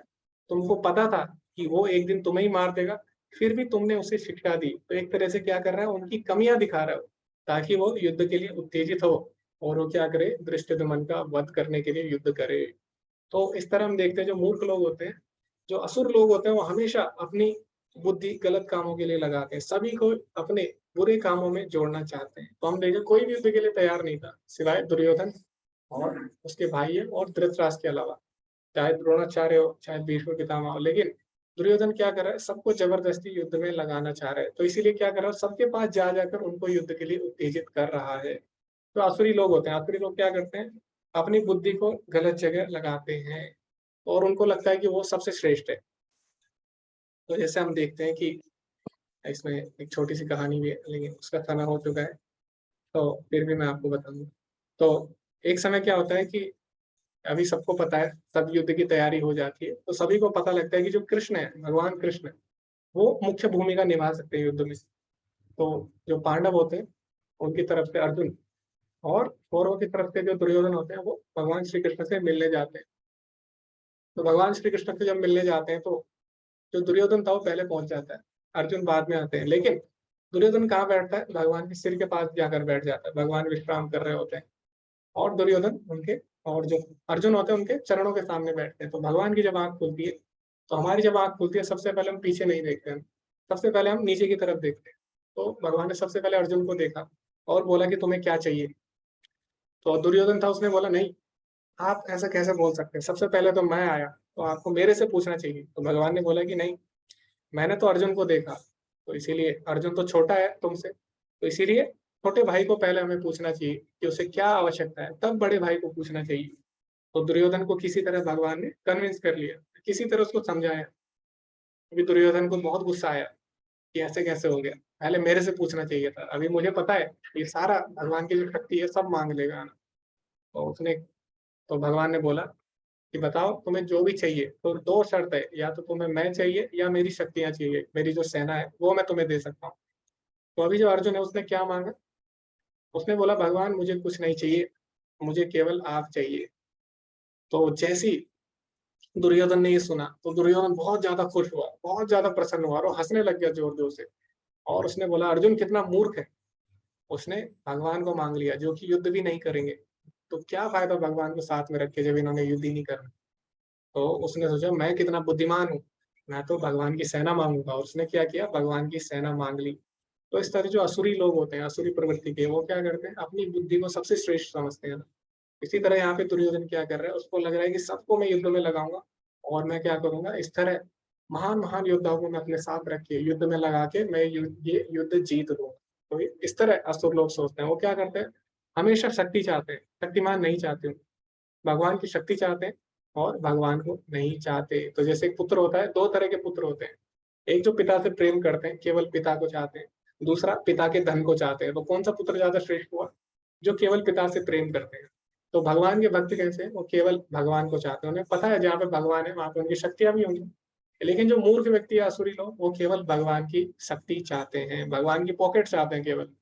तो ये दुर्योधन की मानसिकता है। तो इसी तरह वो क्या कर रहा है, सबको युद्ध में लगाना चाह रहा है। तो ये छोटी सी कहानी है द्रोणाचार्य की जो उदार प्रकृति है उसके ऊपर। तो अभी हमने देखा कि द्रोणाचार्य ने धृष्टद्युम्न को शिक्षा दी, ये जानते हुए भी कि वो आगे जाके उसका वध कर देगा। तो इससे कौन सा गुण हमें द्रोणाचार्य को देखने का मिला, इससे हमें द्रोणाचार्य की ब्राह्मण प्रकृति, यानी ब्राह्मण प्रकृति, और ब्राह्मणों की क्या प्रकृति होती है, तो हमने पढ़ा है भगवद गीता में 3रे अध्याय के 13वें श्लोक में, जन्म कर्म उसमें भगवान बोलते हैं चातुर्वर्ण मया सृष्टम गुण कर्म विभागशः। ये जो 4 वर्ण है, गुण और कर्म के आधार पर विभाजित किए गए हैं। तो जो ब्राह्मण होगा, कब ब्राह्मण कहलाएगा, जब उसके अंदर ब्राह्मण वाले गुण होंगे और वो ब्राह्मण वाले कर्म करता होगा। तो हम देखते हैं जो द्रोणाचार्य है वो पूर्ण रूप से ब्राह्मण है। क्यों, क्योंकि वो कर्म भी कर रहे हैं, शिक्षा दे रहे हैं सबको, और उनके अंदर ब्राह्मणों वाले गुण भी हैं। कैसे, उनको पता था कि जो उनका मित्र है उसका जो पुत्र है आगे जाके उनको मारने वाला है। क्यों, ऐसा क्यों होता है, इसके पीछे छोटी सी कहानी है। तो दोनों गुरुकुल में पढ़ते थे, जो द्रुपद थे और जो द्रोणाचार्य थे, दोनों बचपन में गुरुकुल में पढ़ते थे। तो बहुत घनिष्ठ मित्र थे आपस में। तो उन्होंने क्या किया, एक बार जो द्रुपद थे वो बहुत ही ज्यादा प्रसन्न हो गए, और उन्होंने क्या किया, प्रसन्न होके उन्होंने उनको एक वचन दिया। उन्होंने बोला कि ठीक है, तुम मेरे से, मैं क्या करूंगा आगे जाके जब मैं राजा बनाकर, तो मैं क्या करूंगा, आधी संपत्ति में तुमको दे दूंगा और मैं तुम्हें कभी भी नहीं भूलूंगा और तुम हमेशा मेरे मित्र रहोगे और मैं तुम्हें आदर सम्मान दूंगा। तो इस प्रकार वो बोलता है।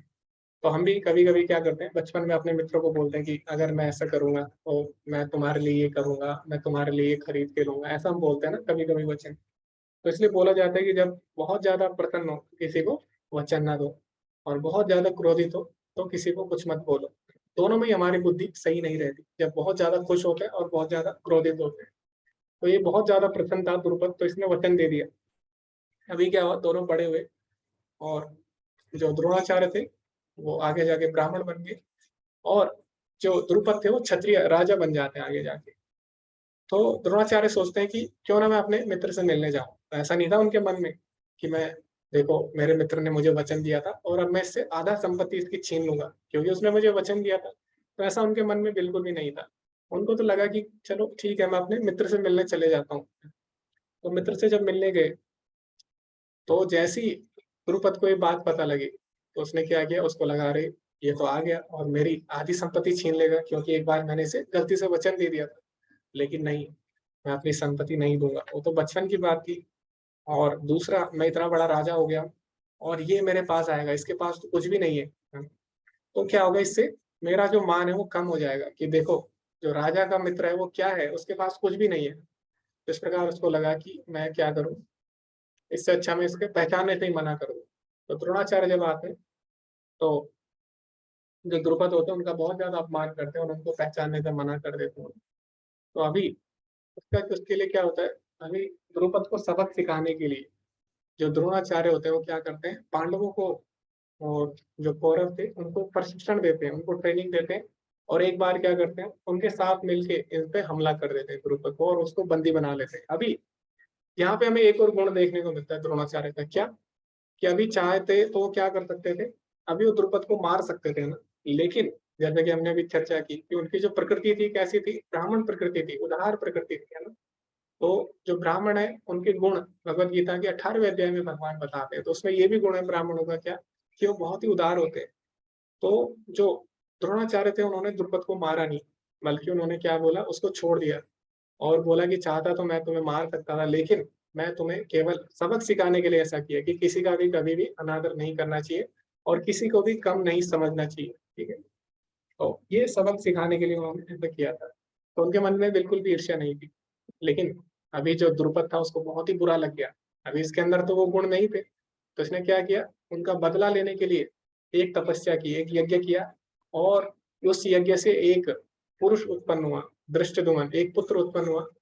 और उस पुत्र का जन्म क्यों हुआ था, इनको मारने के लिए। तो उसने इसीलिए यज्ञ किया था ताकि मुझे ऐसा पुत्र प्राप्त हो जो आगे जाके द्रोणाचार्य को मार सके। लेकिन ये जानते हुए भी कि ये आगे जाके उन्हें मारने वाला है, जो द्रोणाचार्य, उन्होंने उसे स्वीकार किया और उसे शिक्षा दी। तो इससे हम देख सकते हैं जो द्रोणाचार्य, उनके अंदर सारे गुण हैं ब्राह्मणों के, उदार प्रकृति के।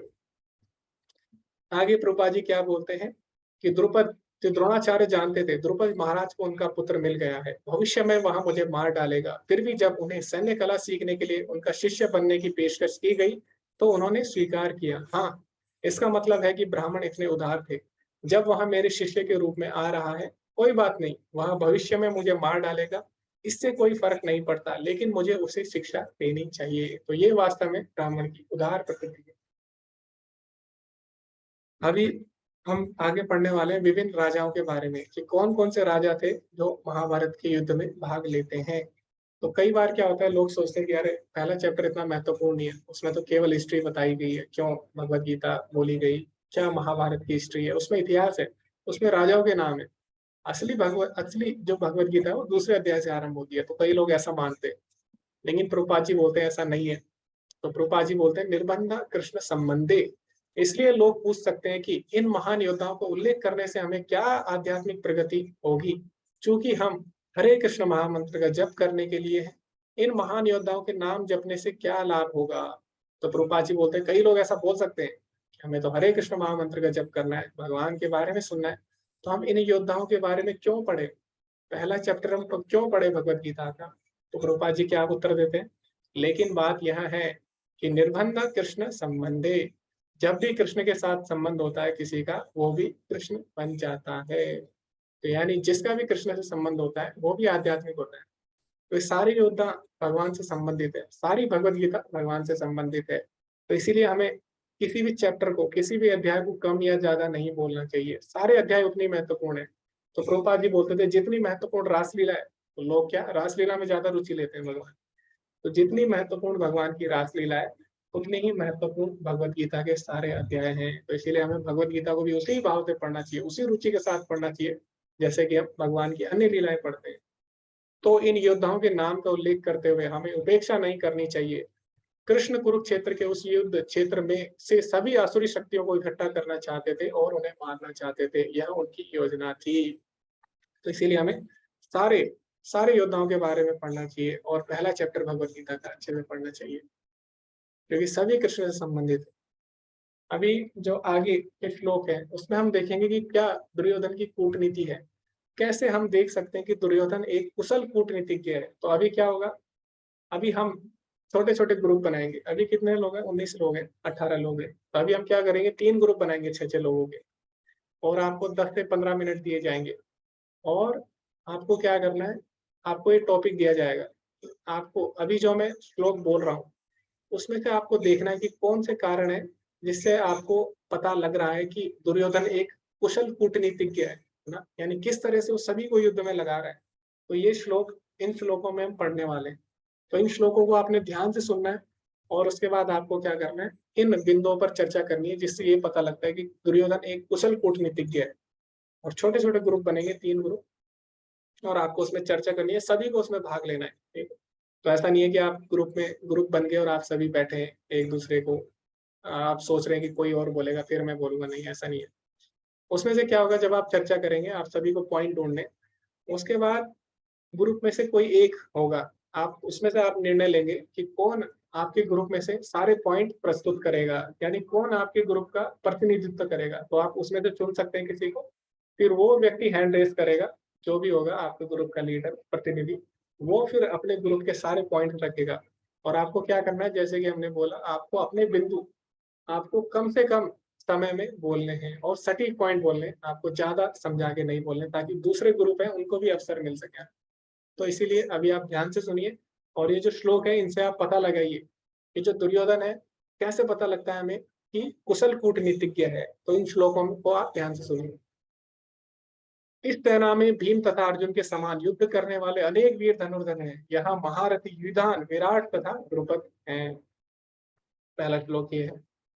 दूसरे श्लोक में दुर्योधन क्या बोलता है? इसी के साथ दृष्टकेतु, केकितान, काशीराज, पुरुचित, कुंती भोज तथा सैभ्य जैसे महान शक्तिशाली योद्धा भी हैं।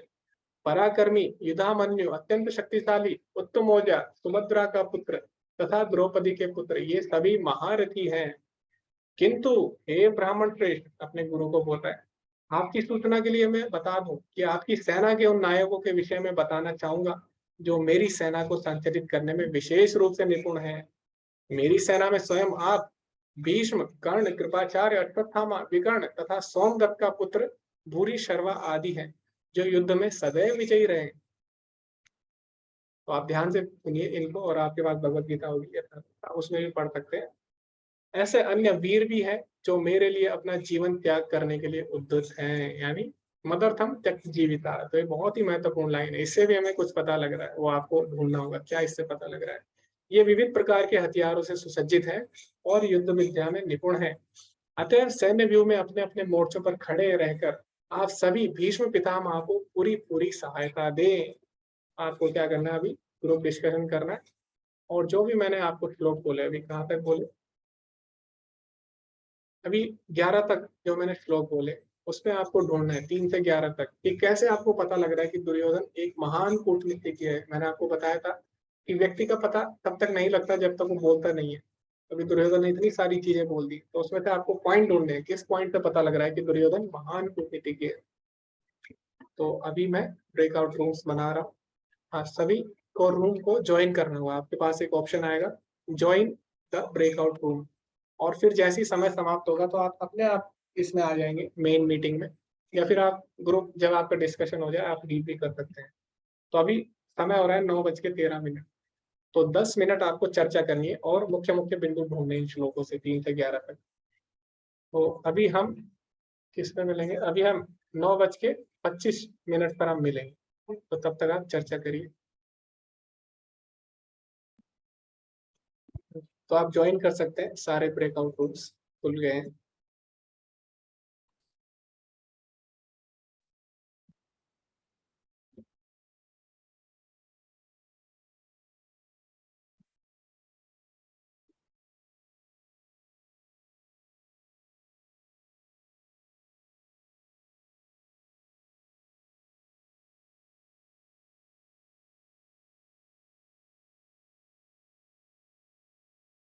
हरे कृष्णा भूपेंद्र प्रभु जी, राम प्रभु जी और सोनाली माता जी, आप भी ज्वाइन करिए ब्रेकआउट रूम्स।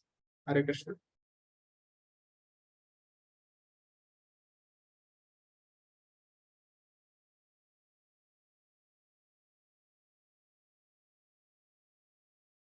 हरे कृष्णा भूपेंद्र प्रभु जी, राम प्रभु जी, हरे कृष्ण।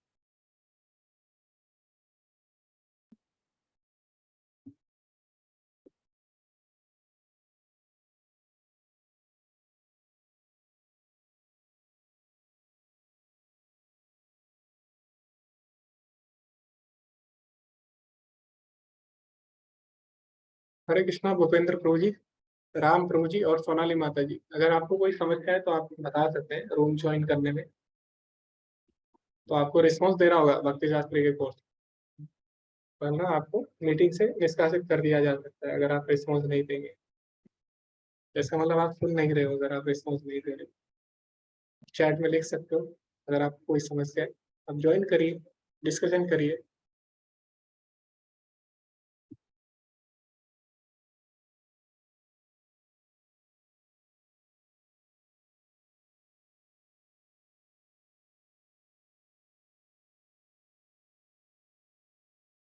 ओके, तो मैंने आप सभी को रिमूव कर दिया है जो लोग, हाँ, कोई भी रिस्पॉन्स नहीं दे रहे, यानी आप लोग सुन नहीं रहे हैं।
वन्देऽहं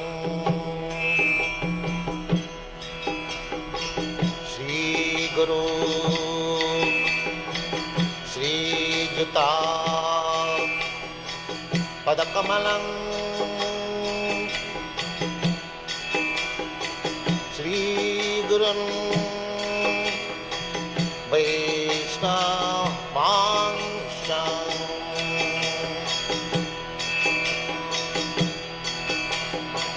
श्रीरूपं साग्रजातं सहगना रघुनाथान्वितं त्वं सजीवम्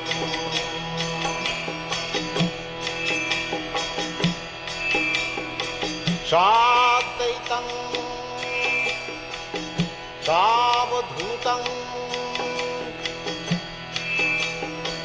परिजनासहितं कृष्ण चैतन्यदेवम्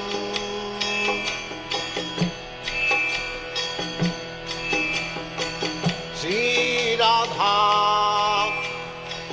कृष्णपदान् सगन ललिता श्रीविशाखान्वितांश्च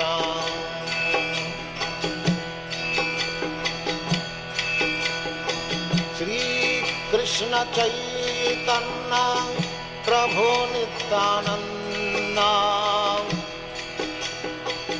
श्री अद्वैत गदाधर शिवासदि गौरभक्तवृन्द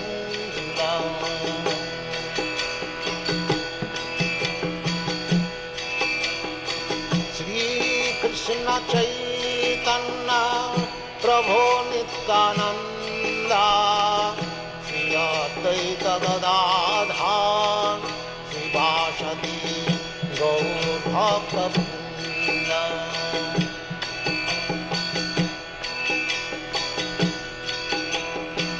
श्रीकृष्ण चैतन्य प्रभु Nityanand Shri Advaita Gadadhar शिवासदि गौरभक्तवृन्द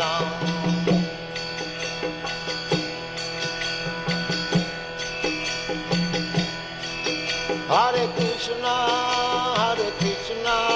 Krishna Krishna, Hare Hare, Hare Rama, Rama Rama, Hare Hare. Hare Krishna, Krishna Krishna, Hare Hare, Hare Rama, Rama Rama, Hare Hare. Hare Krishna, Krishna Krishna, Hare Hare, Hare Rama, Rama Rama, Hare Hare. Hare Krishna, Krishna Krishna, Hare Hare, Hare Rama, Rama Rama, Hare Hare. Hare Krishna, Krishna Krishna, Hare Hare, Hare Rama, Rama Rama, Hare Hare. Hare Krishna, Krishna Krishna, Hare Hare, Hare Rama, Rama Rama, Hare Hare. Hare Krishna, Krishna Krishna, Hare Hare, Hare Rama, Rama Rama, Hare Hare. Hare Krishna, Krishna Krishna, Hare Hare, Hare Rama, Rama Rama, Hare Hare. Hare Krishna, Krishna Krishna, Hare Hare, Hare Rama, Rama Rama, Hare Hare. Hare Krishna,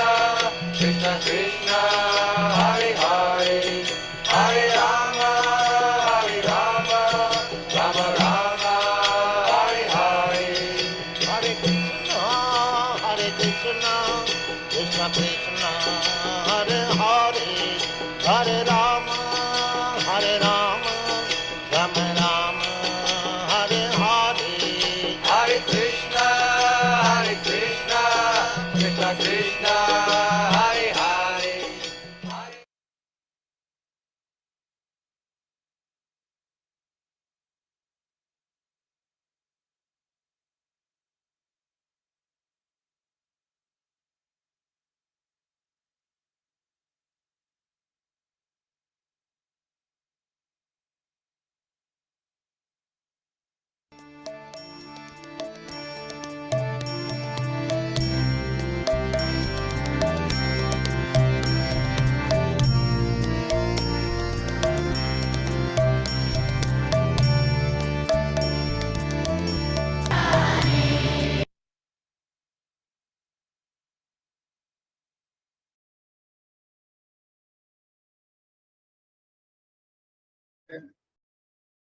okay, तो आप में से जो लोग अपने group की तरफ से पॉइंट्स रखना चाहते हैं वो हैंड रेज कर सकते हैं।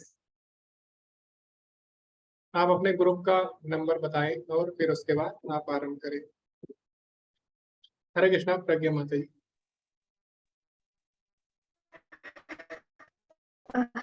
हरे कृष्ण प्रभु जी, दंडवत प्रणाम। जी दंडवत मेरा प्रणाम। ग्रुप हमने ये पॉइंट्स निकाले। पहला पॉइंट हमने ये निकाला कि दुर्योधन की सेना में द्रोणाचार्य, भीष्म जैसे योद्धा थे जो कभी भी पराजित नहीं हुए थे, ठीक है। और दुर्योधन को लगता था कि पांडवों के सेना में ऐसे योद्धा थे जो शक्तिशाली थे, बट उनकी शक्ति सीमित थी और इनकी असीमित थी, कभी उनके योद्धा। और बाकी भीष्म पितामह को आगे करके और द्रोणाचार्य को आगे करके, जो मतलब पांडवों के लिए सम्मानीय व्यक्ति थे ना, उनके पितामह थे, गुरु थे, तो ये उनकी कूटनीति थी। और एक विकर्ण वाला भी पॉइंट बोला था कि उसको अपने मतलब जब द्रौपदी जी का चीरहरण हो रहा था तो उन्होंने वो एक ही ऐसे व्यक्ति थे जिन्होंने वो रोकने का प्रयास किया था, तो उनको अपनी तरफ रखने के लिए ऐसा भी एक प्रभु जी ने पॉइंट रखा था। तो ये हमने डिस्कस किए पॉइंट। प्रभु जी, हरे कृष्ण, दंडवत प्रणाम। जी माता जी धन्यवाद। हरे कृष्णा। तो दो बिंदु आपने बताए। पहला कि विकर्ण का नाम लिया जानबूझ के, क्योंकि बहुत सारे कौरव थे, लेकिन विकर्ण का ही नाम क्यों लिया? क्यों? क्योंकि दुर्योधन को पता था कि विकर्ण ने क्या किया था। जब द्रौपदी का चीरहरण हुआ था तो विकर्ण ने ही एक विरोध किया था, तो उसे लगा कि कहीं विकर्ण इनके साथ ना हो जाए या फिर इन पे दया न दिखाने लग जाए, इसीलिए उसने क्या किया, स्पेशली विशेष रूप से उसने विकर्ण का नाम लिया। तो देखो कितना कूटनीतिज्ञ है दुर्योधन। दूसरा पॉइंट आपने लगा कि श्रेष्ठ लोगों को उसने जानबूझ के सामने रखा, क्योंकि श्रेष्ठ लोग जब सामने आते हैं तो क्या होता है, इससे किसी का भी मनोबल टूट सकता है। उसने क्या किया, पांडवों के सामने जानबूझ के श्रेष्ठ लोगों को पहले रखा, जानबूझ के पहले उनका नाम लिया। हरे कृष्णा आभा माता जी। हरे कृष्णा प्रभु जी। जी ये जी मेरे पॉइंट से मेरा फर्स्ट पॉइंट है कि दुर्योधन द्रोणाचार्य को उनकी उदार प्रकृति की वजह से द्रुपद की घटना याद दिलाते हैं कि जैसे उन्होंने अपने शत्रु के पुत्र को शिक्षित किया, तो कहीं पांडवों के प्रति वो कभी उदार न हो जाए ड्यूरिंग युद्ध, और कौरव के साथ कुछ कौरव का पक्ष ना लेकर के पांडवों को फेवर करे। सेकंड पॉइंट मेरा ये था कि वो अपने शत्रुओं की शक्ति के बारे में तो बताते ही है, बट अपनी योद्धाओं के बारे में भी बताते हैं ताकि उनकी सेना मोटिवेट हो सके, वो हतोत्साहित नहीं हो। और थर्ड रहता है कि वो याद करते हैं कि जब सभा में गलत हुआ था, अन्याय हुआ था पांडवों के साथ, द्रौपदी का चीरहरण हुआ था, द्यूत क्रीड़ा के टाइम भी रॉन्ग हुआ था, तो भी भीष्म पितामह और द्रोणाचार्य चुप बैठे थे, तो वो निश्चिंत होता है कि ये पांडवों का साथ नहीं देंगे। ये मेरे 3 पॉइंट्स है प्रभु। जी माता जी धन्यवाद। तो एक बार मैं समराइज करूंगा आपके जो भी पॉइंट्स है। सबसे पहला, युद्ध के लिए द्रोणाचार्य को उत्तेजित कर रहा है, तो ये आपने पॉइंट रखा। और क्यों कर रहा है वो भी हमको बताया कि द्रोणाचार्य के प्रिय शिष्य हैं अर्जुन, इसीलिए सबसे पहले द्रोणाचार्य के पास जाता है। दूसरा, सेना के बारे में भी बोला। अभी दुर्योधन को क्या लगा मैंने सारे बड़े बड़े योद्धाओं की प्रशंसा कर ली, लेकिन इसमें कैसा है, कहीं ऐसा ना हो कि जो छोटे योद्धा हो वो बुरा मान जाए कि आपने बड़े योद्धाओं को तो नाम ले लिया लेकिन हमारे बारे में एक शब्द भी नहीं बोला। तो इसीलिए दुर्योधन अब क्या करता है, सभी छोटे छोटे योद्धाओं को बोलता है कि देखो, भीष्म पितामह अभी वृद्ध हो चुके हैं, इसीलिए तुमको क्या करना है, तुमको उनका साथ देना है। तो इससे क्या करता हो, जो छोटे छोटे सैनिक है उनका भी मनोबल बढ़ाता है, उनको भी जानबूझ के युद्ध में लगाता है, उनको भी युद्ध के लिए उत्तेजित करता है।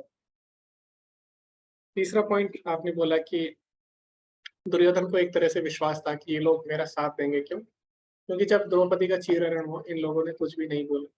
तो इससे क्या हमें सीखने को मिलता है कि जब भी कोई गलत काम हम देखते हैं, अगर हम उसके खिलाफ आवाज नहीं उठाएंगे तो इससे क्या होता है, जो गलत लोग होते हैं उनकी उनकी हिम्मत और ज्यादा बढ़ जाती है, और ज्यादा वो गलत कार्य करते हैं। तो क्योंकि द्रोणाचार्य और जो भीष्म में उन्होंने पहले आवाज नहीं उठाई, तो इसलिए आज दुर्योधन का जो दुस्साहस है वो और ज्यादा बढ़ चुका है। तो ये भी एक कारण है। हरे कृष्णा, तुलिका माता जी।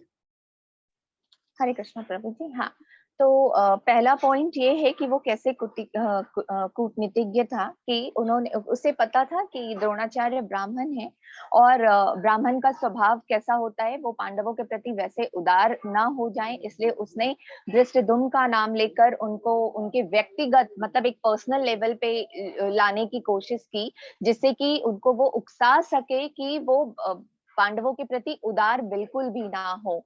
और भीष्म पितामह जो कि उनके सेना दुर्योधन के पक्ष के तरफ से उनके सेना के नायक थे, तो दुर्योधन को ये भी पता था कि सामने वाले पक्ष से सबसे ज्यादा भय दुर्योधन को भीम से है, लेकिन भीम का जो युद्ध कौशल है वो पितामह के सामने बिल्कुल नगण्य है। तो वो एक तरह से अश्योर्ड भी था कि पितामह के रहते हुए उसकी जीत निश्चित है, लेकिन वो अब बाकी जो राजा उसके सपोर्ट में आए थे युद्ध लड़ने के लिए, उनको मोटिवेट करने के लिए बाद में पितामह और द्रोणाचार्य के लिए दुर्योधन ने कहा कि ये लोग वृद्ध अवस्था में हैं, हो सकता है ये युद्ध करते समय उतनी सावधानी ना बरतें और सिर्फ एक और युद्ध करते रहे जिससे हमारे शत्रु दूसरे बाकी किसी ओर से हम पर हमला बोले, तो आप सबको सतर्क रहकर और सजग रहकर युद्ध करना है। और तीसरा कि उसे ये भी था कि जो जैसे जयद्रथ है, कृतवर्मा है, शल्य है, तो उसे ये पूरा विश्वास था कि ये जो राजा हैं उनके सपोर्ट में जो आए हैं तो ये उनके लिए अपनी प्राण को भी त्याग सकते हैं। और चौथा कि कुछ लोग जैसे विकर्ण हुए या कुछ और भी जो योद्धा थे जो दुर्योधन की तरफ से लड़ने को आए थे, तो वो लोग कभी किसी से हारे नहीं थे, उनकी किसी भी युद्ध में कभी हार नहीं हुई थी, तो वो अश्वस्त था। लेकिन सबको एक बराबर का औधा देने के लिए, किसी को ना बड़ा समझना है युद्ध में, ना किसी को छोटा समझना है, किसी को ऐसा ना लगे कि हमारे ही गुट में जो हमारे तरफ से लोग लड़ रहे हैं उनको ये बोध हो कि मैं किसी को बड़ा का दर्जा दे रहा हूँ या किसी को छोटा का दर्जा दे रहा हूँ। तो वो सबको एक ही लेवल पे रखने के लिए हर किसी से उसके मनोस्थिति और मनोदशा के हिसाब से वो अपना मतलब इन श्लोक से पता चलता है कि वो किस तरह से सबको अपनी बातें रखता है, द्रोणाचार्य से किस तरह से बात करता है, भीष्म पितामह को किस तरह से बात करता है, जयद्रथ जैसे अन्य राजाओं के साथ वो किस तरह से बात करता है, और जो योद्धा कभी हारे नहीं, विकर्ण, अश्वत्थामा, उनसे वो किस तरह से बात करता है। जी प्रभु जी, हरे कृष्ण। जी माता जी, धन्यवाद। हरे कृष्ण। तो बहुत ही आपने अच्छे अच्छे पॉइंट रखे और काफी पॉइंट इन पर हम चर्चा कर चुके हैं। जैसे द्रोणाचार्य को क्यों उकसाया, तो क्योंकि द्रोणाचार्य का कुछ विशेष प्रेम था अर्जुन से, इसीलिए। फिर जो नई चीज इसमें सीखने को मिली कि ये कि जो भीम था उससे दुर्योधन की विशेष शत्रुता थी। वैसे तो सभी उसके शत्रु थे जितने पांडव थे, लेकिन भीम से उसकी विशेष शत्रुता थी क्योंकि दोनों में कंपटीशन रहता था, दोनों ही गदा युद्ध सीखी, जो दोनों ने ही गदा सीखी थी। तो होता है जब दो लोग सेम प्रोफेशन में होते तो उनके बीच हमेशा कंपटीशन रहेगा, दोनों की एक दूसरे से नहीं बनती। तो जो दुर्योधन था विशेषकर भीम की, वो क्या करता है, भीम की बेइज्जती करता है ये बोल के कि अभी ये तो नया नया है, ये क्या युद्ध करना सिखाएगा हमें, ये कैसे अपनी सेना को बचाएगा, ये तो अभी नया नया है। जबकि हमारे साथ कौन है, हमारे सेनापति तो भीष्म पितामह है जिनके पास इतना इतना अनुभव है और इतनी शक्ति है। तो इस तरह से क्या करता है, अपनी व्यक्तिगत भड़ास निकालने के लिए वो क्या करता है, जानबूझकर भीम को कम बताता है। तो ये भी हमें सीखने को मिला इससे। और दूसरा एक और श्लोक है जिसमें आपको अभी बताऊंगा।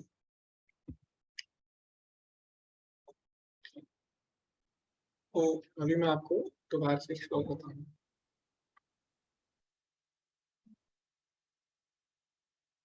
तो यहाँ पे उसने भीम को कम आंका। अभी यहाँ पे आप देखिए उसने नाम लिया, सबसे पहले द्रोणाचार्य का नाम लिया कि आप, फिर उसके बाद उसने भीष्म का नाम लिया कि भीष्म, और फिर उसने कर्ण का नाम लिया तुरंत। कृपाचार्य से पहले भी उसने कर्ण का नाम लिया। तो भीष्म के तुरंत बाद कर्ण का नाम क्यों लिया? क्योंकि जो भीष्म और कर्ण थे उनकी आपस में नहीं बनती थी, दोनों शत्रु थे आपस में। तो इनकी सेना में ऐसी था, एक दूसरे से किसी की नहीं बनती। तो उसको लगा कि अगर मैंने भीष्म का नाम ले लिया और कर्ण का नाम नहीं लिया तो अभी कर्ण बुरा मान जाएगा, हो सकता है कर्ण बुरा मान जाए। तो इसने क्या किया, तुरंत द्रोणाचार्य और भीष्म के बाद यहाँ पे कर्ण का नाम लिया। तो ये भी इसमें एक मेन पॉइंट है जो कि हमसे रह गया। तो ये सारे पॉइंट थे, सभी आप लोगों ने सारे पॉइंट अच्छे से बताए। अभी हम आगे चर्चा करेंगे। तो आगे अभी आपको ध्यान से श्लोक पढ़ने। इन श्लोकों में हम देखेंगे कि जो पांडव है उनकी विजय के संकेत छुपे हुए हैं। इन्हीं श्लोकों में उनकी विजय के संकेत छुपे हैं। तो आप सभी को वो संकेत ढूंढने हैं और अंत में सभी को एक एक संकेत बताने। तो जल्दी से वो संकेत पढ़ेंगे और फिर उस पर हम चर्चा करेंगे। तो सबसे पहला क्या है, तब कुरुवंश के वयोवृद्ध परम प्रतापी एवं वृद्ध पितामह ने सिंह गर्जना की सी ध्वनि करने वाले अपने शंख को उच्च स्वर से बजाया, जिससे दुर्योधन को हर्ष हुआ। अभी क्या होता है, अभी जब द्रोणाचार्य देखते हैं, भीष्म देखते हैं कि जो दुर्योधन है बहुत ही घबरा गया है और क्या कर रहा हो, बेचारा सबके पास जा जाके क्या कर रहा है, सबको युद्ध के लिए प्रेरित कर रहा है। जबकि वो क्या है, जबकि वो मुख्य नायक है। तो नायक कभी भी एक एक के पास नहीं जाते हैं ऐसे हाथ जोड़ करके आप भी युद्ध करो, आप भी युद्ध करो। तो उसकी जो स्थिति है दुर्योधन की बहुत ही दयनीय है। तो उसकी ऐसी स्थिति देख के जो पितामह है, जो भीष्म है, वो उस पर दया करते हैं। उसका धैर्य बांधने के लिए भीष्म पितामह जोर से शंख बजाते हैं। तो उससे क्या होता है, दुर्योधन जो बहुत ही घबराया हुआ है, जो बहुत ही विचलित है, उसको थोड़ा सा धैर्य बनता है, उसको थोड़ा सा साहस मिलता है। तो उसका धैर्य बांधने के लिए जो भीष्म पितामह है वो जोर से शंख बजाते हैं। आगे क्या होता है, तत्पश्चात शंख नगाड़े बिगुल तुरही तथा सिंह सहसा एक साथ बज उठे। वह संवेद स्वर अत्यंत कोलाहल पूर्ण था। दूसरी ओर से श्वेत घोड़ों द्वारा खींचे जाने वाले विशाल रथ पर आसीन कृष्ण तथा अर्जुन ने अपने अपने दिव्य शंख बजाए। तो आपने ध्यान दिया इस बात पे कि जब भीष्म ने शंख बजाया, बाकी लोगों ने बजाया, उसके आगे दिव्य नहीं लगा था, उनके शंख साधारण थे। यहाँ पे जब इन्होंने शंख बजाया तो कैसा है, दिव्य शंख है। अभी हमने देखा भीष्म पितामह ने शंख बजाया और बहुत जोर से शंख बजाया, लेकिन पांडवों पे उसका बिल्कुल भी असर नहीं पड़ा, बिल्कुल भी निडर थे। तो हम देखते हैं जो लोग सत्य के साथ होते हैं कभी भी किसी से डरते नहीं है, हमेशा निडर रहते हैं। क्यों? क्योंकि उन्होंने गलत नहीं किया है ना। तो डर उसी के मन में आएगा जो व्यक्ति गलत काम करेगा। तो जब भीष्म पितामह ने शंख बजाया जोर से, तो पांडव लोग बिल्कुल भी डरे नहीं, बिल्कुल भी भयभीत नहीं हुए। लेकिन जब पांडवों ने शंख बजाया तब क्या हुआ वो हम देखते हैं। पंचजन्यम ऋषिकेशो देवदत्तम धनंजया पौंडरदत्तो महाशंखम भीम कर्मावृकोदरः। भगवान कृष्ण ने अपना पंचजन्य शंख बजाया, अर्जुन ने देवदत्त शंख तथा अति भोजी एवं अति मानवीय कार्य करने वाले भीम ने पौंड्रक नामक शंख बजाया। तो हम देखते हैं इन सभी के शंख के नाम भी है। तो यही आध्यात्मिक जगत है। आध्यात्मिक जगत और भौतिक जगत में क्या अंतर है, आध्यात्मिक जगत में जो वस्तु है उसको भी व्यक्ति की तरह ट्रीट किया जाता है, यानी उसके भी नाम है, उसका भी ख्याल रखा जाता है।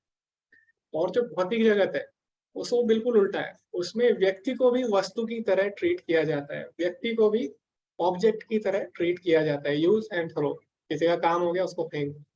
लेकिन आध्यात्मिक जगत में वस्तुओं को भी व्यक्ति की तरह दर्जा दिया जाता है, उनका वही सम्मान किया जाता है। तो आप देख सकते हैं जो इनके शंख है उनके भी नाम है जैसे व्यक्ति के होते हैं। तो यही आध्यात्मिक जगत है।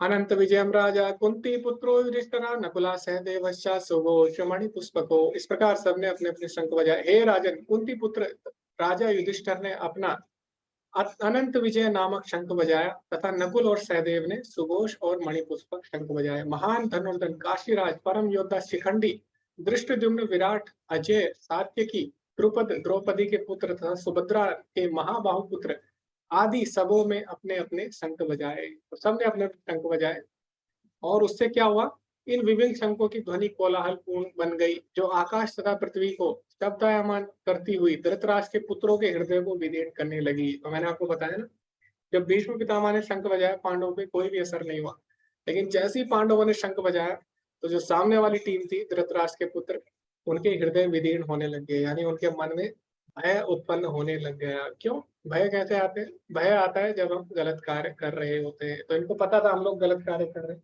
इसीलिए ये लोग भयभीत हो जाते हैं। अभी हम आगे देखते हैं। उस समय हनुमान से अंकित ध्वजा लगे रथ पर आसीन पांडुपुत्र अर्जुन अपना धनुष उठाकर तीर चलाने के लिए उद्यत हुआ। हे राजन, धृतराष्ट्र के पुत्रों को युद्ध में खड़ा देखकर अर्जुन ने ये वचन कहे। तो अर्जुन का जो रथ था उस पे साक्षात जो हनुमान थे विराजमान थे, कैसे? ध्वजा के रूप में। तो ये हम इससे देख सकते हैं। अभी आपको एक एक करके बताने, सबको हैंड रेज करना है और आपको केवल एक पॉइंट बताना है। अभी हमने जो श्लोक पढ़े 12 से लेकर, उसमें आपको बताना है कि कैसे आपको पता लग रहा है उसमें, या फिर अभी तक जो हमने जितने भी श्लोक पढ़े उससे आपको कौन सा अगर श्लोक है, कौन सी ऐसी बात है जिससे आपको पता लग रहा है कि विजय तो पांडवों की ही होगी। तो आपको केवल ध्यान देना है, एक पॉइंट बताना है और आपको तुरंत बताना है, क्योंकि इसमें बहुत सारे पॉइंट्स है। तो हम जल्दी जल्दी सारे पॉइंट जल्दी जल्दी खत्म करें, सभी को अवसर मिले, तो इसलिए आपको एक पॉइंट बोलना है तुरंत। हरे कृष्णा। अब माता जी। हरे कृष्णा प्रभु जी। अब भगवान कृष्ण का पांडवों के साथ होना। ओके जी माता जी, क्योंकि कृष्ण स्वयं साथ है तो जैसे ओके जी माता जी। तो जैसे चैतन्य चरितामृत है उसमें लिखा गया है कि मारे कृष्ण राखे कृष्ण मारे के। जिसके साथ कृष्ण है, जिसकी रक्षा कृष्ण करते हैं, उसे कोई नहीं मार सकता, और जिसको कृष्ण मारना चाहते हैं उसको कोई नहीं बचा सकता। तो यही बात यहाँ पे माता जी ने बोली। ओके, तो मैंने नोट कर लिया आपके पॉइंट। कृष्ण साथ है, तो ये पहला पॉइंट है। हरे कृष्णा। सुमन माता जी। हरे कृष्णा प्रभु जी। एक उनका दिव्य रथ था प्रभु जी, जो कि अग्निदेव द्वारा प्रदत्त किया गया था। उसकी जहाँ भी इस तीनों लोकों में कहीं भी चला जाए, उस रथ में रहने वालों की जीत होती थी। इसलिए वो अर्जुन को मिला था, तो अर्जुन के रथ में रहने में अर्जुन की जीत सब निश्चित है। जी जी जी। तो अभी हमने देखा, जैसे माता जी ने बताया बहुत सही, कि अर्जुन का जो रथ था वो साधारण रथ नहीं था। उसके बारे में विस्तार से बताया है। तो उसमें बोला है कि वो विशेष रथ था जो कि श्वेत घोड़ों द्वारा खींचा जा रहा था। तो विशेष रथ था, साधारण रथ नहीं था। अग्निदेव ने उन्हें दिया था और वो बहुत ही तेज रफ्तार से चल सकता था, किसी भी दिशा में उड़ सकता था अर्जुन से। तो उसके पास दिव्य रथ था, देवी उसकी एक विजय के संकेत है। हरे कृष्णा। विशाल प्रभु जी। साक्षात हनुमान जी का होना उनके ध्वजा के रूप में प्रभु जी। ओके जी प्रभु जी, तो बहुत ही सुंदर पॉइंट आपने रखा। और अभी अभी हमने इसकी चर्चा भी की कि क्योंकि हनुमान जी जब भी राम जी के साथ रहे, जब भी भगवान के साथ आते हैं, तो वो हमेशा क्या करते हैं, भगवान के कार्यों में सहायता करते हैं और भगवान की सेवा करते हैं। तो क्योंकि हनुमान जी ने राम जी की सहायता की थी और राम जी विजयी हुए थे, तो आज हनुमान जी किसके साथ है? भगवान कृष्ण और अर्जुन के साथ है। तो यानी अभी भी विजय किसकी होने वाली है? इससे भी हमें पता लगता है कि विजय अर्जुन की होने वाली है, क्योंकि बजरंग बली है साथ साथ। हरे कृष्णा। साकेत जी। जी हरे कृष्ण प्रभु जी। प्रभु जी मैं ये कहूंगा कि जब भगवान ने अपना शंख बजाया तो उनके शंख को सुनकर सभी गौरवों के मन में भय व्याप्त हो गया। इससे पता चलता है कि वो अधर्मी थे, कुकर्मी थे और उनका हार निश्चित था। जी हरे कृष्ण। जी धन्यवाद प्रभु जी। तो शंख से भी हमें पता लग गया, जैसे कि मैंने आपको बताया कि शंख के डर से ही हमें पता लग गया कि कौरव हारने वाले हैं। उनका कॉन्फिडेंस उनका लो है, उनका आत्मविश्वास बहुत ही कम है। तो शंख से भी हमें पता लगता है। और दूसरी एक और बात है, जो शंख है वो क्या है? वो भगवान विष्णु का प्रतीक है ना? आपने सुना होगा 4 प्रतीक होते हैं, शंख पद्म गदा और चक्र। तो शंख क्या है? एक तरह से शुभ चिन्ह है भगवान का। तो इसीलिए हमें पता लगे यहाँ पे शंख की ध्वनि से। तो इसीलिए शंख जब भी बजाया जाता है तो उससे क्या होता है, असुरी लोग जो होते हैं वो भयभीत हो जाते हैं। तो इससे सिद्ध होता है कि जो दुर्योधन की जो सेना है वो आसुरी पक्ष में है और उनका वध होने वाला है। हरे कृष्णा विवेक प्रभु जी। हरे कृष्णा प्रभु जी। प्रभु जी, जी जैसा कि इसमें बताया है कि प्रभु जी ने बताया कि कृष्ण, क्योंकि साक्षात कृष्ण जो है पांडवों के साथ हैं, तो जहां जहां भगवान कृष्ण हैं, माता लक्ष्मी जो हैं, जो साक्षात विजय और श्री स्वरूप हैं, तो वो भी हमेशा जो है भगवान के साथ ही रहती हैं। तो इनडायरेक्टली अगर देखा जाए तो भगवान कृष्ण के साथ साथ जो है माता लक्ष्मी भी जो है वहाँ उन पांडवों के पक्ष में है। तो जो है ये भी एक संकेत देता है कि विजय और श्री जो है वो जो है पांडवों की ही होने वाली है। जी प्रभु जी, बहुत ही सुंदर आपने पॉइंट रखा कि जो लक्ष्मी है वो क्या है, भाग्य की देवी है और भाग्य की देवी हमेशा भगवान के साथ रहती है। तो जहाँ भगवान है वहां भाग्य है, इसीलिए भगवान को यहाँ पे माधव कहकर संबोधित किया गया। अभी हमने पीछे देखा तो एक श्लोक में भगवान को माधव कह के बुलाया गया। तो माधव मतलब क्या है, भाग्य की देवी जो लक्ष्मी है वो स्वयं भगवान के साथ रहती है। तो इसीलिए अर्जुन का दुर्भाग्य नहीं हो सकता, जिसके साथ भगवान हो उसी के साथ भाग्य भी होगा। और लास्ट में जो जब भगवत गीता के अंतिम अध्याय में जो संजय होते हैं वो बोलते भी है, यत्र योगेश्वरो पार्थ यत्र योगेश्वरो कृष्ण यत्र पार्थ धनुर्धरा। तो जहाँ पे भगवान कृष्ण है और जहाँ पे धनुर्धर अर्जुन है वहां पे क्या है, तत्र श्री, वहां पे श्री यानी भाग्य की देवी साक्षात रहती है। श्री विजय नीति मतिर्ममा, इस तरह बोलता हूँ। तो जी धन्यवाद प्रभु जी। हरे कृष्णा मनोज प्रभु जी। हरे कृष्ण प्रभु जी। जी जैसा कि श्रीमद् भागवत गीता में कहा,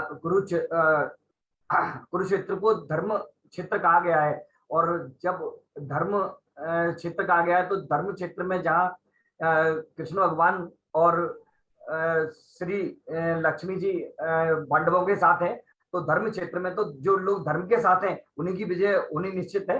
इसलिए ये संकेत यानी था कि पांडवों की ही विजय होगी। जी धन्यवाद प्रभु जी, बहुत ही सुंदर आपने पॉइंट रखा। और पहली जो लाइन है श्रीमद् भगवत गीता की, पहले ही शब्द से हमें पता लग जाता है कि विजय किसकी होने वाली है, पांडवों की। क्यों? क्योंकि शुरुआती भगवत गीता की होती है धर्म क्षेत्र। तो धर्म के क्षेत्र में विजय किसकी होगी, धर्म के साथ जो होंगे उन्हीं की होगी। तो भगवत गीता के पहले शब्द से ही हमें पता लग जाता है कि विजय किसकी होगी, पांडवों की होगी। तो ये भी बहुत ही अच्छा पॉइंट। हरे कृष्णा कामिनी माता जी। हरे कृष्णा प्रभु जी, 2 पॉइंट रह गए हैं। मैं बता दूं कि किसी का हैंड रेज नहीं है। जी माता जी, आप बता सकते हैं। एक तो प्रभु जी मोक्षदा एकादशी का दिन था वह, और दूसरा है त्यक्त जीविता। ये दोनों पॉइंट हैं जो और इसमें एडिशन करते हैं कि पांडवों की जीत निश्चित थी। जी माता जी धन्यवाद।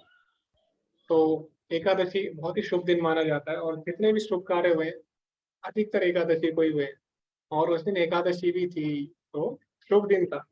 तो शुभ दिन जो होता है उसमें शुभ कार्य होते हैं। शुभ कार्य क्या है, धर्म की विजय शुभ कार्य है। तो इससे भी पता लगता है कि जो पांडव है उनकी विजय होने वाली है। दूसरा त्यक्त जीविता, तो आपने देखा होगा, हमने अभी चर्चा की और मैंने बोला भी था इस लाइन को कि दुर्योधन क्या बोलता है जब अपनी सेना को संबोधित करता है, मदर्थम त्यक्त जीविता, यानी ये लोग मेरे लिए प्राण देने को भी तैयार है, ये लोग मेरे लिए मरने को भी तैयार है, ऐसा बोलता है। तो यानी उसने साफ साफ बोल दिया कि ये लोग मेरे लिए प्राण देने वाले हैं। एक तरह से उसने संकेत दे दिया, हिंट दे दिया कि आगे जाके ये लोग मरने वाले हैं। तो दुर्योधन ने खुद ही एक तरह से हमें संकेत दे दिया था। तो ये भी इसमें पॉइंट था, और भी हो सकता है इसमें पॉइंट हो। हरे कृष्णा सुमन माता जी। हरे कृष्णा प्रभु जी। जो अर्जुन के पास धनुष था प्रभु जी, गांडीव धनुष, वो पशुपतास्त्र था, उस वो भी जीत का सूचक था। जी जी माता जी धन्यवाद। तो अर्जुन का जो धनुष था वो भी दिव्य था, वो भी साधारण नहीं था। और उसने देवताओं से लिया था, शायद वायुदेव ने उन्हें दिया था और पवन देव ने। और जो पशुपात अस्त्र था वो शिव जी ने उन्हें दिया था, शिव जी के साथ उन्होंने युद्ध किया था और शिव जी को प्रसन्न किया था। तो इस प्रकार अर्जुन के पास सारे दिव्य अस्त्र भी थे, शस्त्र भी थे। तो इससे भी हमें पता लगता है कि जो विजयी है वो अर्जुन की ही होने वाली है। और अर्जुन पहले भी इन सबको हरा चुका था, ऐसा नहीं है कि अर्जुन पहली बार इनसे लड़ रहा है। अर्जुन पहले भी इनको अकेले ही हरा चुका था काफी बार, ठीक है। तो इससे भी हमें पता लगता है कि जो विजय है वो अर्जुन की ही होने वाली है या पांडवों की होने वाली है। तो देखते हैं सभी ने सारे बिंदु रखे कि नहीं। तो पहला कृष्ण की उपस्थिति, ये हमने बोल दिया। फिर भाग्य की देवी, ये पॉइंट भी हो गया। कुरुक्षेत्र धर्म क्षेत्र, ये भी हो गया। हनुमान जी हो गया। शंख हो गया। ओके। भीष्म ने अपना शंख बजाया, ये भी हमने चर्चा की। अग्निदेव का रथ, ये भी हमने चर्चा की। ओके। तो ये सारे बिंदु लगभग इसकी हम चर्चा कर चुके हैं। तो सभी ने सारे बिंदुओं का अच्छे से उत्तर दिया। इसका मतलब है आप सभी लोग अच्छे से लेवल 1 का कोर्स कर चुके हो। ओके। तो अभी आज का जो अध्याय है, आज की चर्चा है, वो समाप्त होती है। आगे हम देखेंगे कि अर्जुन ने आगे क्या प्रतिक्रिया दी। इतना सब कुछ देखने के बाद अर्जुन का क्या रिएक्शन था, तो अभी आप जाने, अभी हम इस सत्र का अंत करेंगे और आपको अटेंडेंस के लिए एक कोड लिखना होगा। वो कोड मैं अभी एंड में बोलूंगा, चैट में आपको लिखना होगा। तो सबसे पहले प्रभुपाद जी इस अध्याय के अंत में, इस अध्याय के अंत में, हर अध्याय के अंत में हम प्रभुपाद जी के कोड पढ़ेंगे। तो आज प्रभुपाद जी का जो हम कोड पढ़ने वाले हैं इस अध्याय से संबंधित, वो क्या है। तो प्रभुपाद जी बोलते हैं अपने एक व्याख्यान में, लंदन में जो उन्होंने दिया था भगवद गीता के ऊपर, उसमें प्रभुपाद जी बोलते हैं, तो युद्ध के सिद्धांत में अर्जुन कृष्ण के लिए लड़ रहा है। वह पिछली लड़ाई आचार्य हनुमान जी का अनुसरण कर रहा है। तो अर्जुन क्या कर रहा है, भगवान के कार्य में सहायता कर रहा है, जैसे कि हनुमान जी ने की थी राम जी की। इसीलिए उन्होंने हनुमान के साथ अपना ध्वज चित्रित किया है। तो इसीलिए उन्होंने हनुमान का अनुसरण किया, हनुमान को अपना आदर्श बनाया और उनको अपने रथ पे विराजमान किया, ताकि हनुमान जी की कृपा से उनकी मदद होती रहे। और वो क्या बताना चाह रहे हैं कि हनुमान जी कृपया मेरी मदद करें। तो एक तरह से हनुमान जी से प्रार्थना कर रहे हैं, यह वैष्णव सिद्धांत है।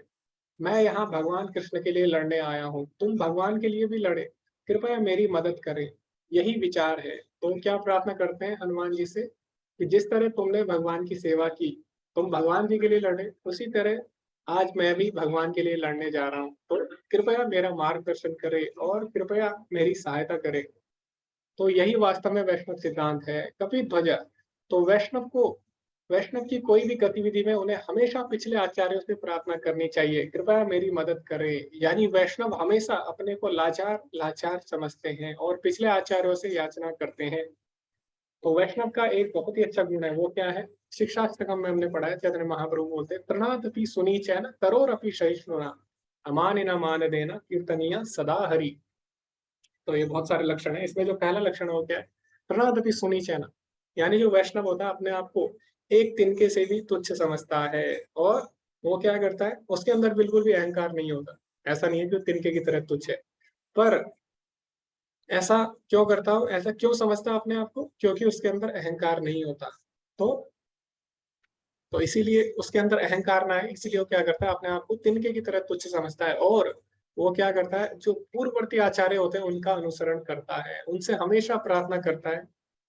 तो यहाँ पे अर्जुन भी वही हमको सिखा रहा है। तो यही वास्तव में वैष्णव सिद्धांत है। तो इससे हमें ये सीखने को मिलता है। तो आगे अर्जुन ने क्या किया, अर्जुन ने बाण चलाने की तैयारी की और धृतराष्ट्र के पुत्र को देखकर कृष्ण से बात की। तो अर्जुन ने कृष्ण से क्या बोला, ये हम अगले सत्र में पढ़ेंगे। तो आप सभी का बहुत बहुत धन्यवाद। हरे कृष्णा। और अंत तक बने रहने के लिए बहुत बहुत धन्यवाद आप सभी का। तो आप चैट में कोड लिख सकते हैं। तो आप लिख सकते हैं HKW8, ऐसा आप लिख दीजिए। इससे क्या होगा, हरे कृष्णा W8। तो इससे क्या होगा, जो भी आप चैट लिखेंगे, जो भी आप कोड लिखेंगे, वो सेव हो जाता है इसमें। सेव होगा तो मुझे पता लग जाएगा, जिसने मुझे मैसेज किया कि ये लोग कक्षा में उपस्थित है। तो अगर आप कोड लिखेंगे तो मेरे पास आ जाएगा वो मैसेज, और आपका नाम भी आ जाएगा अपने आप। तो बस आपको कोड लिखना है। तो किसी के कोई प्रश्न है तो आप हैंड रेज कर सकते हैं। किसी का कोई प्रश्न है या कोई बिंदु है ऐसा जो छूट गया हो, आपको लगता है कि बहुत ही महत्वपूर्ण था, तो उस पर भी आप हैंड रेज कर सकते हैं। क्योंकि इस कोर्स में हम कैसे सीखेंगे, इस कोर्स में हम एक दूसरे से जानकारी सीखेंगे जब हम चर्चा करेंगे। तो यहाँ पे कोई भी टीचर नहीं है, कोई भी स्टूडेंट नहीं है। तो आप ऐसा मत समझिए कोई टीचर है स्टूडेंट है, हम सभी लोग आपस में चर्चा करेंगे और जो भी निष्कर्ष होगा उसके ऊपर हम चर्चा करेंगे। क्योंकि यहाँ पे बहुत ही अच्छे अच्छे भक्त भी जुड़े हुए हैं, तो हो सकता है हमें उनसे हमें अच्छी अच्छी चीजें सीखने को मिल जाए। तो इसीलिए आपका कोई भी प्रश्न है आप हैंड रेज करिए, उस पर हम चर्चा करेंगे सभी लोग। हरे कृष्णा। साकेत प्रभु जी। हरे कृष्णा प्रभु जी। प्रभु जी ये कह रहे श्रील, तो श्रील का मतलब क्या हुआ? ये जो श्री हम लोग हिंदी बोलते हैं वही श्री है या श्रील का कुछ अलग अर्थ होता है? जी प्रभु जी, तो इसके ऊपर काफी चर्चा होती है। तो श्री का मतलब होता है कि जो श्री शब्द है वो लक्ष्मी को सूचित करता है। तो श्री जब हम लगाते हैं, जैसे भगवान का नाम जब लेते हैं, श्री राम, श्री हरि, तो ऐसा हम बोलते हैं। लेकिन श्रील का मतलब है जिसने उनका आश्रय लिया है, क्योंकि जो हमारा सिद्धांत है, वैष्णव सिद्धांत या जो हमारा संप्रदाय है, उसमें हम मानते हैं कि बिना भगवान की शक्ति, यानी बिना श्रीमती राधा रानी की कृपा के हमें भगवान की प्राप्ति नहीं हो सकती। इसीलिए जो हरे कृष्ण महामंत्र है, उसमें जो हरे है, तो हरे शब्द किसको सूचित करता है? श्रीमती राधा रानी को। तो हम प्रार्थना करते हैं, जब हम हरे कृष्ण महामंत्र बोलते हैं, तो हम प्रार्थना कर रहे हैं कि हे भगवान की शक्ति, हे श्रीमती राधा रानी, आप हमें भगवान की सेवा में लगाएं।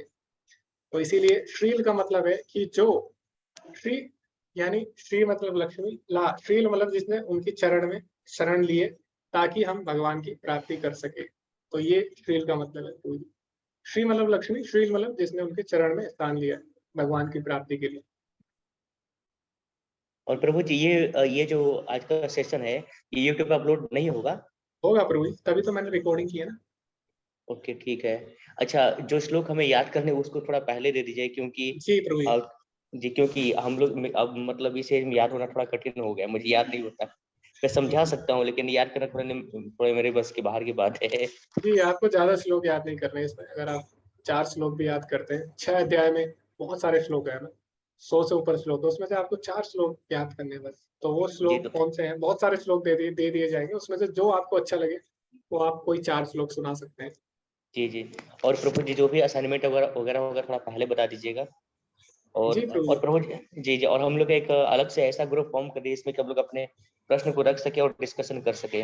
जी प्रभु जी, तो मैं एक डिस्कशन के लिए अलग ग्रुप बनाऊंगा, उसमें हम चर्चा कर सकते हैं।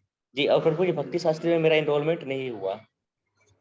ओके, आपने ट्राई नहीं बना। ओके, कोई बात नहीं प्रभु जी, आप अटेंडेंस दीजिए तो आपका रिकॉर्ड में नाम रहेगा। तो रिकॉर्ड में अगर आपका नाम रहेगा तो उससे भी हो जाएगा प्रभु जी। आप अटेंडेंस देते रहिए और 16 माला जो इसकी मुख्य योग्यता है उसको आप पूरा करिए बस। जी, 17 से 18 तो कर लेता हूँ प्रभु जी। जी प्रभु जी, बहुत ही अच्छा। जी, हरे कृष्ण। ठीक है प्रभु जी, हरे कृष्ण। ओके, हरे कृष्णा। साकेत प्रभु जी, सॉरी मनोज प्रभु जी, हरे कृष्ण। प्रभु जी, ये कोड कैसे मिलेंगे? कोड मैंने लिखा है ना, HKW8। आपको क्या करना है, चैट एक ऑप्शन आता है ना जिसमें हम चैट करते हैं, हाँ, उसमें आप लिख दीजिए, या फिर आप मतलब ये अटेंडेंस कैसे देंगे अपन? अभी क्या है ना, आप कोड जैसे मेरे को भेजेंगे, हाँ, तो अभी ये चैट सेव हो जाती है मेरे पास, आपका नाम भी लिखा होगा उसके आगे कोड, तो मुझे पता लग जाएगा ये लोग थे। मतलब हमारा कोड HKW8 है। हाँ जी प्रभु। ओ, ये अटेंडेंस कैसे जाएगी? चैट सेव हो जाएगी ना प्रभु जी मेरे पास, आपने मुझे मैसेज किया तो मैसेज सेव हो जाता है। अच्छा, मुझे जैसे पता लग जाएगा। ये HKW8 टाइप कर दिया, अब आपके पास में अटेंडेंस चली गई। हाँ जी प्रभु तो ये जी, हर क्लास में हमको ऐसे ही करना रहेगा? जी प्रभु जी, वैसे बाकी क्लास में फॉर्म दिया जाता है, लेकिन मुझे लगता है कि ये ज्यादा अच्छा तरीका है। जी प्रभु जी, और ये एनरोलमेंट कैसे होंगे? एनरोलमेंट के लिए प्रभु जी फॉर्म एक भेजा गया था सभी को, तो कोई नहीं, आप ग्रुप में अगर जुड़ गए तो आपका नाम ऑटोमेटिकली आ चुका है प्रभु जी। बस आपकी योग्यता एक ही है, इसमें 16 माला अगर आप कर रहे हैं तो आप इस कोर्स को कर सकते हैं। जी प्रभु जी, वो तो मैं कर रहा हूँ। जी प्रभु जी, धन्यवाद। हरे कृष्ण। हरे कृष्ण। हरे कृष्णा सुमन माता हरे जी। कृष्णा प्रभु जी। ये सर्वे फॉर्म आया था प्रभु जी, वही है एनरोलमेंट का फॉर्म? सर्वे फॉर्म आया था प्रभु जी, तो फिल करके भेज दिया था हम लोगों ने। 16 जी। माला करने वालों के लिए था। हाँ वही है माता जी। तो जो लोग 16 माला कर रहे हैं उन्हीं के पास मैसेज आया था, और वही लोग ग्रुप में ज्वाइन हुए और वही लोग कर रहे हैं, तो एक तरह से आपका नाम जी। और प्रभु जी, इसमें क्या क्या करना होगा? हमें तो कोई आइडिया नहीं है इसके बारे में। इसमें माता जी मैंने बताया आरंभ में, आपको ऐसा नहीं है आपके ऊपर बहुत ज्यादा लोड है, आपको कुछ नहीं करना। 2 क्वेश्चन आपको करने, 6 चैप्टर में आपको केवल 2 क्वेश्चन करने। 6 चैप्टर में 2 क्वेश्चन? हाँ, 2 ओपन बुक क्वेश्चन करने बड़े। उसके बाद आपका एक एग्जाम होगा हर 6 चैप्टर के बाद भगवत गीता के, यानी 1 यूनिट के बाद। हाँ, 6 चैप्टर यानी 1 यूनिट, तो हर यूनिट के बाद आपका एग्जाम होगा क्लोज बुक। तो 1 यूनिट मतलब कितने, 2 महीने 3 महीने चलेगी कम से कम? पहली जी यूनिट? माता जी, कम से कम 3 2 महीने। महीने चलती है माता जी, 2 महीने चलती है, तो 2 से एग्जाम 3 किस तरह महीने। से होता है Prabhu ji? Written return open? माता जी क्वेश्चन भेज दिए जाएंगे चैट में, और उसके बाद चैट में क्वेश्चन भेज दिए जाएंगे, आपको कैमरा ऑन करके उनको आप पेपर पे लिख सकते हैं, जैसे भी आपको सही लगे टाइप कर अच्छा, सकते हैं। मतलब बिना मतलब अपने आप लिखना है, लिख के नहीं लिखना? जी माता जी, जो क्लोज बुक, 2 क्वेश्चन है क्लोज बुक ओपन बुक, मतलब? ओपन बुक वाले आपको देख के लिखने, क्लोज बुक जो एग्जाम होगा वो आपका ऑनलाइन होगा, मतलब जूम पे होगा, उसमें आपको बिना देखे लिखने माता। वो कब होता है? हर यूनिट के बाद। अच्छा, हर यूनिट के बाद। और जी जी, जो ओपन ओपन कब होता है प्रभु जी? हर यूनिट के बाद माता जी, वो भी हर ओपन होता है? हाँ जी अच्छा जी। जी। और बस असाइनमेंट रहते हैं बस, और कुछ नहीं रहता इसमें? असाइनमेंट नहीं होता माता जी। असाइनमेंट नहीं होता, बस ये क्वेश्चन, इस तरह क्वेश्चन होते हैं बस, क्लोज और जी ओपन। जी माता जी, और श्लोक प्रभु जी, श्लोक वगैरह तो मेरे को भी बहुत देर से याद होते हैं प्रभु जी, बड़ी कोई मुश्किल बात से नहीं याद माता होते जी, आपको हैं। 4 श्लोक करने हैं माता जी, अगर आप 1 महीने में 1 श्लोक भी करेंगे तो हो जाएगा माता जी, 1 महीने में अच्छा, 2 पूरी श्लोक भी बुक में, करेंगे। पूरी बुक में कितने करने पड़ेंगे, करने रहेंगे? पूरी बुक में माता जी 4 3 12 हो गए ना, 4 अगर 12? आपको 1 यूनिट से करने हैं, तो आप कर सकते हैं माता जी, 1 साल का कोर्स है, 1 महीने जी में जी। आप 1 श्लोक भी अगर करते हैं। अच्छा, ठीक है प्रभु जी। अच्छा, प्रेजेंटेशन इसमें नहीं होगा, प्रेजेंटेशन 4 लेवल में होगा? प्रेजेंटेशन पहले वाले लेवल में होता है, आप उससे हाँ, ऊपर आ चुके हैं, जैसे लोग नहीं 16 वाले प्रभु जी, लेवल। हमने अभी 3rd लेवल ही क्लियर किया है, हाँ, इस आप 16 साथ-साथ माले कर के सकते चक्कर में इसमें हमने ज्वाइन कर लिया है। और जी, मैं जी। 4th लेवल तो करूंगी प्रभु जी, और उसके साथ हाँ, में ये भी ज्वाइन कर लूंगा जी, जब चल जाएगा साथ में तो ठीक है, नहीं तो 4th लेवल के बाद दोबारा अटेंड करूंगी। चल जी जाएगा ऐसा माता जी। प्रभु जी? ऐसा माता हो जी वो जाएगा? आपके ऊपर है माता जी, आपकी संकल्प शक्ति है तो हो जाएगा माता जी। नहीं प्रभु जी, इतनी नॉलेज भी तो होनी चाहिए अपने में। नॉलेज हो जाएगी माता जी, नॉलेज भी तभी हाँ, आएगी ना जब आप प्रयास करेंगे, जी नॉलेज प्रभु जी, बैठे-बैठे नहीं आएगी ना। जी प्रभु जी, जी। जी, जी माता जी। हरे तो कृष्ण। अगर आपकी संकल्प शक्ति है, दृढ़ है, तो भगवान बोलते हैं भगवद गीता में, भजन्ते माम दृढ़ाव्रता। तो जो मेरे भक्त होते हैं, दृढ़ व्रत होकर मेरी भक्ति करते हैं। तो आपको सोचना होगा, दृढ़ रहना होगा भक्ति में। हरे कृष्णा। साकेत प्रभु जी, आप दोबारा से कुछ पॉइंट रखना चाहते हैं? प्रभु जी पॉइंट तो था बोल के ठीक है, ठीक है, मैं भी जब अच्छा याद अगर मैं बोलूंगा। जी, जी। तो प्रभु जी भूल ही गए, तो इसीलिए मैं बोलता हूँ आप जल्दी से अपने पॉइंट रखिए, क्योंकि बाकी लोग या तो उनको अवसर नहीं मिल पाता या तो फिर भूल जाते हैं। हरे कृष्णा। लविंग हरे कृष्ण लवली प्रभु जी। लवलीन माता जी, जी माता। हाँ जी प्रभु जी, मुझे ये पूछना था कि श्लोक का जैसे आप बता रहे हैं, क्या ये श्लोक याद करने हैं या उनको एक्सप्लेन करना है? माता जी अगर आपको श्लोक याद होंगे तो आप उसको अच्छे से एक्सप्लेन कर सकते हैं। जी प्रभु जी, ये लेवल जो हम करवा रहे हैं आप भक्ति शास्त्र का, ये डिफिकल्ट है? नहीं माता जी, जब हम कर सकते हैं तो आप भी, अभी हम भी कर ही रहे हैं लेवल, अभी हमारा जो पहला बैच था उसमें मैं पढ़ रहा हूँ, तो डिफिकल्ट जी नहीं है जी। माता जी। और बाकी हम सब लोग साथ में हैं माता जी, ऐसे कोई डिफिकल्टी नहीं होगी। अगर आपको जी कोई क्योंकि दिक्कत प्रभु आती है जी तो नोट्स सब लोग आते बनाने हैं। में थोड़ी दिक्कत आती है, तो वो नोट्स बनाने पड़ेंगे हमें। नोट्स माता जी जैसे आप अपने मेरा स्टडी के थोड़ा लिए। एक्चुअली हाँ, थोड़ा फैमिली इश्यूज रहते हैं, तो उसकी वजह से मैं ज्यादा टाइम नहीं दे पाती हूँ नहीं नहीं लिखने में। नहीं नहीं, आप नोट्स आप अपनी लिए अगर आपको बनाने तो आप बना सकते हैं, ऐसा कंपलसरी नहीं है। अगर आपने समझने के लिए आपको बनाने तो आप बनाइए, यूट्यूब पे वीडियो देखिए, उस पे नोट्स बनाइए, लेकिन ऐसा कंपलसरी नहीं है कि आपको कोर्स के लिए नोट्स बनाने ही बनाने, ऐसा नहीं है। बस आपको टेस्ट करना होगा, जो ओपन बुक क्वेश्चन होंगे वो करने होंगे माता जी, ठीक है और सर। आपको क्लास में आना होगा और चर्चा में भाग लेना होगा। ठीक है प्रभु जी। प्रभु जी, मैं प्रभुपाद जी की चरितमृत पढ़ रही हूँ, वो भी मैं हाँ बेनिफिट देगी। जी वो माता मैं जी पढ़ रही बिल्कुल। हूँ, हाँ जी, उसमें बहुत इंटरेस्ट है मुझे।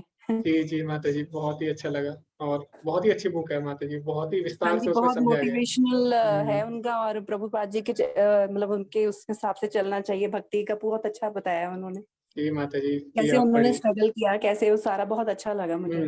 जी माता जी। ठीक है, ओके। धन्यवाद प्रभु जी। हरे हरे कृष्ण प्रभु जी। धन्यवाद माता जी, हरे कृष्ण।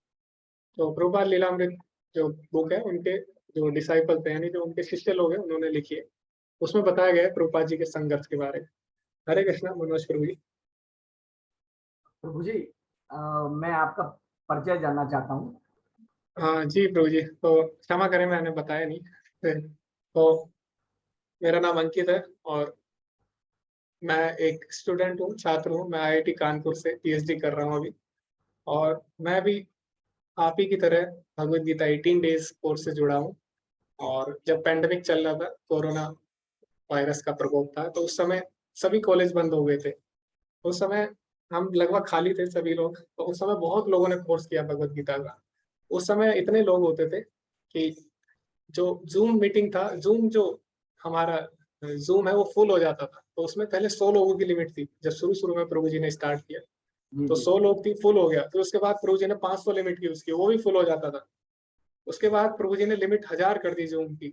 18 डेज कोर्स की बात कर रहा हूँ। उस समय एक लेवल 1 ही था बस। उस समय फिर 1000 लोग भी पार हो जाते थे जब कोरोना चल रहा था। तो उस समय इतने भगवत गीता का प्रचार हुआ प्रभु जी के माध्यम से। प्रभु जी ने जो आइडिया दिया बहुत ही सटीक था, और हम सभी लोग उसी के थ्रू जुड़े। और फिर प्रभु जी ने एक और किया कि यूट्यूब पे लाइव कर दिया फिर उसके बाद। तो इस तरह बहुत लोगों ने उस समय कोर्स किया और बहुत सारे लोगों को लाभ मिला। तो मैंने भी 18 डेज कोर्स ज्वाइन किया था। मैंने किया था 14 सितंबर 2020 को, मतलब आज से 2 साल पहले मैंने ज्वाइन किया था। अभी भी सितंबर ही चल रहा है, 2 साल पहले मैंने ज्वाइन किया था। उसके बाद मैंने 18 डेज कोर्स किया। उस समय ये था, सेकंड लेवल थर्ड लेवल नहीं था। तो उस समय ये बोला गया कि जो लोग 16 माला कर रहे हैं वो भक्ति शास्त्री कर सकते हैं। तो प्रभु जी ने फिर भक्ति शास्त्री लॉन्च किया। तो भक्ति शास्त्री करने के लिए मैंने 16 माला करना आरंभ किया। उसके बाद मैंने भक्ति शास्त्री कोर्स ज्वाइन कर लिया डायरेक्ट। तो अभी हम लोग भक्ति शास्त्री का जो बैच है उसमें मैं पढ़ रहा हूँ, और रामरेश प्रभु जी और प्राण चैतन्य प्रभु जी है वो पढ़ा रहे हैं। और उसमें हमारी भगवत गीता हो चुकी है। अभी हमारा चल रहा है कि अभी हमारा भक्ति रसामृत सिंधु चल रहा है उसमें। तो अभी बहुत सारे लोग भक्ति शास्त्री करना चाहते हैं, तो इसलिए प्रभु जी ने क्या किया, प्रभु जी ने अभी बहुत सारे ग्रुप बनाए ताकि सभी लोग भक्ति शास्त्री कर सके। क्योंकि भक्ति शास्त्री कोर्स में एक लिमिट होती है, उसमें हम ज्यादा स्टूडेंट नहीं ले सकते एक साथ। तो प्रभु जी सभी को एक साथ नहीं पढ़ा सकते, क्योंकि मैंने आपको बताया था एक कोर्स मायापुर द्वारा निर्धारित है। तो उन्होंने बोला है कि इस कोर्स में 20 से ज्यादा लोग नहीं होने चाहिए भक्ति शास्त्री में। तो इसीलिए अभी इतने सारे लोग करना चाहते हैं, तो इसीलिए प्रभु जी ने क्या किया, छोटे छोटे ग्रुप बांट दिए और तभी आपस में एक दूसरे को समझाए अच्छे से। तो इसके लिए प्रभु जी ने मुझे अवसर दिया। तो ऐसा नहीं है कि मैं बहुत एक्सपर्ट हूँ इसमें, लेकिन मैंने बोला ना हम लोग आपस में चर्चा करेंगे, और इसमें आप ऐसा मत समझना बिल्कुल भी कि मैं आपको पढ़ा रहा हूँ ऐसा। तो हम क्या कर रहे हैं, आपस में चर्चा कर रहे हैं, ठीक है। तो आप सभी लोग पढ़िए, मैं भी पढ़ूंगा, हम सभी आपस में चर्चा करेंगे। तो इस भाव से हम क्लास में आएंगे, ठीक है प्रभु जी। प्रभु जी आपसे मिलके बहुत अच्छा लगा। जी प्रभु जी, मुझे भी अच्छा लगा नए नए भक्तों से मिलके। तो मैं यूथ ग्रुप में भी पढ़ा रहा हूँ। मैं 18 डेज भी पढ़ाता था सुबह मॉर्निंग में। एक साल मैंने 18 डेज भी पढ़ाया। उसके बाद लेवल 2 भी मैंने किया यूथ का 3। और मैं भक्ति शास्त्री के अभी 2 ऑलरेडी बैच पढ़ा रहा हूँ। एक बैच में हमारी लगभग भगवत गीता होने वाली है, 10वां अध्याय पे हम पहुंच चुके हैं। और दूसरा यूथ का बैच है, उसमें भी हमारा 2nd चैप्टर खत्म होने वाला है। और अभी ये तीसरा बैच है भक्ति शास्त्री का, यानी अभी मैं 4 बैच भक्ति शास्त्री के ले रहा हूँ एक साथ। हरि बोल। जी प्रभु जी, हरे कृष्ण। तो ऐसा नहीं है कि हमें बहुत ताकत है या बहुत क्षमता है इसलिए हम ऐसा कर पा रहे हैं। वैष्णव जो होते हैं बहुत ही दयालु होते हैं, तो इसीलिए वो क्या करते हैं, सबको सेवा में लगाना चाहते हैं। तो उनकी कृपा से हमें सौभाग्य मिला है। जैसे राम जी है, राम जी अकेले रावण को मार सकते थे, लेकिन क्यों उन्होंने सबको अवसर दिया, ताकि सभी को उनकी सेवा का अवसर मिल सके, इसीलिए उन्होंने सभी को अवसर दिया। तो इसी तरह सभी जो वैष्णव है, बहुत अच्छे अच्छे वैष्णव हो, चाहे तो अकेले कर सकते हैं, लेकिन उन्होंने क्या किया, उन्होंने हम पे कृपा की एक तरह से, इसीलिए उन्होंने मुझे अवसर दिया है। मैं इतना परफेक्ट तो नहीं हूँ, लेकिन हम चर्चा करेंगे तो आपसे मैं सीखूंगा, और कुछ कुछ हम एक दूसरे से सीखते रहेंगे। हरे कृष्णा। सुमन माता जी। हरे कृष्णा प्रभु जी। आपने प्रभु जी 2nd 3rd 4th लेवल नहीं किया प्रभु जी? नहीं माता जी, हमारे टाइम पे 2nd डायरेक्ट 3rd आपने 4th। मतलब 1st लेवल करके और इसमें आप आ गए। जी माता जी। और हमने प्रभु जी पहले 2nd लेवल 3rd लेवल के बारे में आइडिया नहीं था, तो मैंने 3-4 बार 1st लेवल ही किया है, 3-4 हाँ, बार। तो जी माता जी, मैंने भी ऐसे किया। मैंने 5 बार मैंने मैं लेवल 2 1 किया अक्टूबर था। को मैंने ज्वाइन किया था 2nd लेवल प्रभु जी, तब मेरे को साल भर हो जाएगी अब।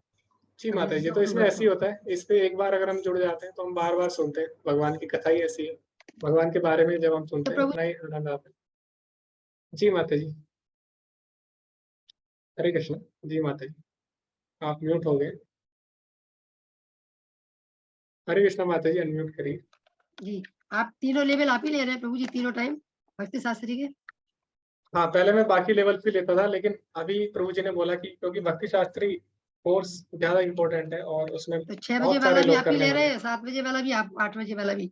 नहीं नहीं तीनों माता ले? जी, 6 7 8 नहीं है, अभी 4 बैच में ले रहा हूँ। एक मैं लेता हूँ संडे को लेता हूँ मॉर्निंग में 6 बजे वाला। अच्छा। एक थर्सडे को मैं लेता हूँ यूथ का बैच, उसमें थर्सडे को 8 से 10 हमारा चलता है, जैसे कि ये टाइमिंग है क्योंकि। और एक अभी आपका बैच है तीसरे वाला जो चल रहा है, अभी स्टार्ट हुआ है आज, ये भी चल रहा है वेडनेसडे 8 से 10, और अभी जो शुरू होने वाला है परसों से, ये तो है मंडे को, एक वेडनेसडे को शुरू हो रहा है मॉर्निंग में, वो भी मैं ही ले रहा हूँ। तो 4 बैच अभी मैं ले रहा हूँ।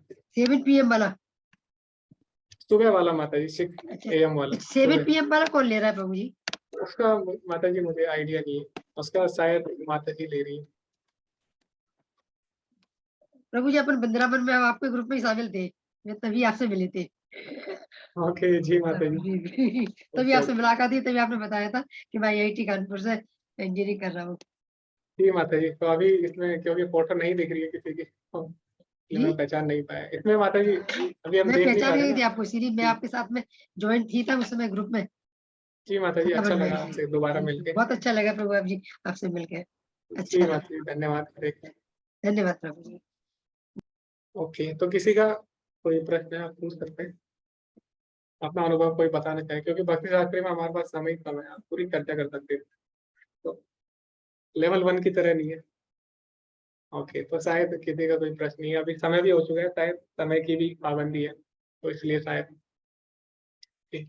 तो दोबारा हम मिलेंगे, मैं आपको भेज दूंगा जो जो टॉपिक हमें पढ़ने, आप पढ़िए, फिर हम आपस में चर्चा करेंगे, और किसी का कोई डाउट हो या किसी को कोई पॉइंट रखने तो आप रख सकते हैं। ओके, तो धन्यवाद सभी का जुड़ने के लिए, अंत तक बने रहने के लिए। हरे कृष्णा। वांछा कल्पतरुभ्यश्च कृपा सिंधुभ्यैव च पतितनां पावनेभ्यो वैष्णवेभ्यो नमो नमः। अनंत कोटि वैष्णव वृंद की जय, श्रील प्रभुपाद की जय। हरे कृष्णा। धन्यवाद सभी। जी प्रभु जी, हरे कृष्ण।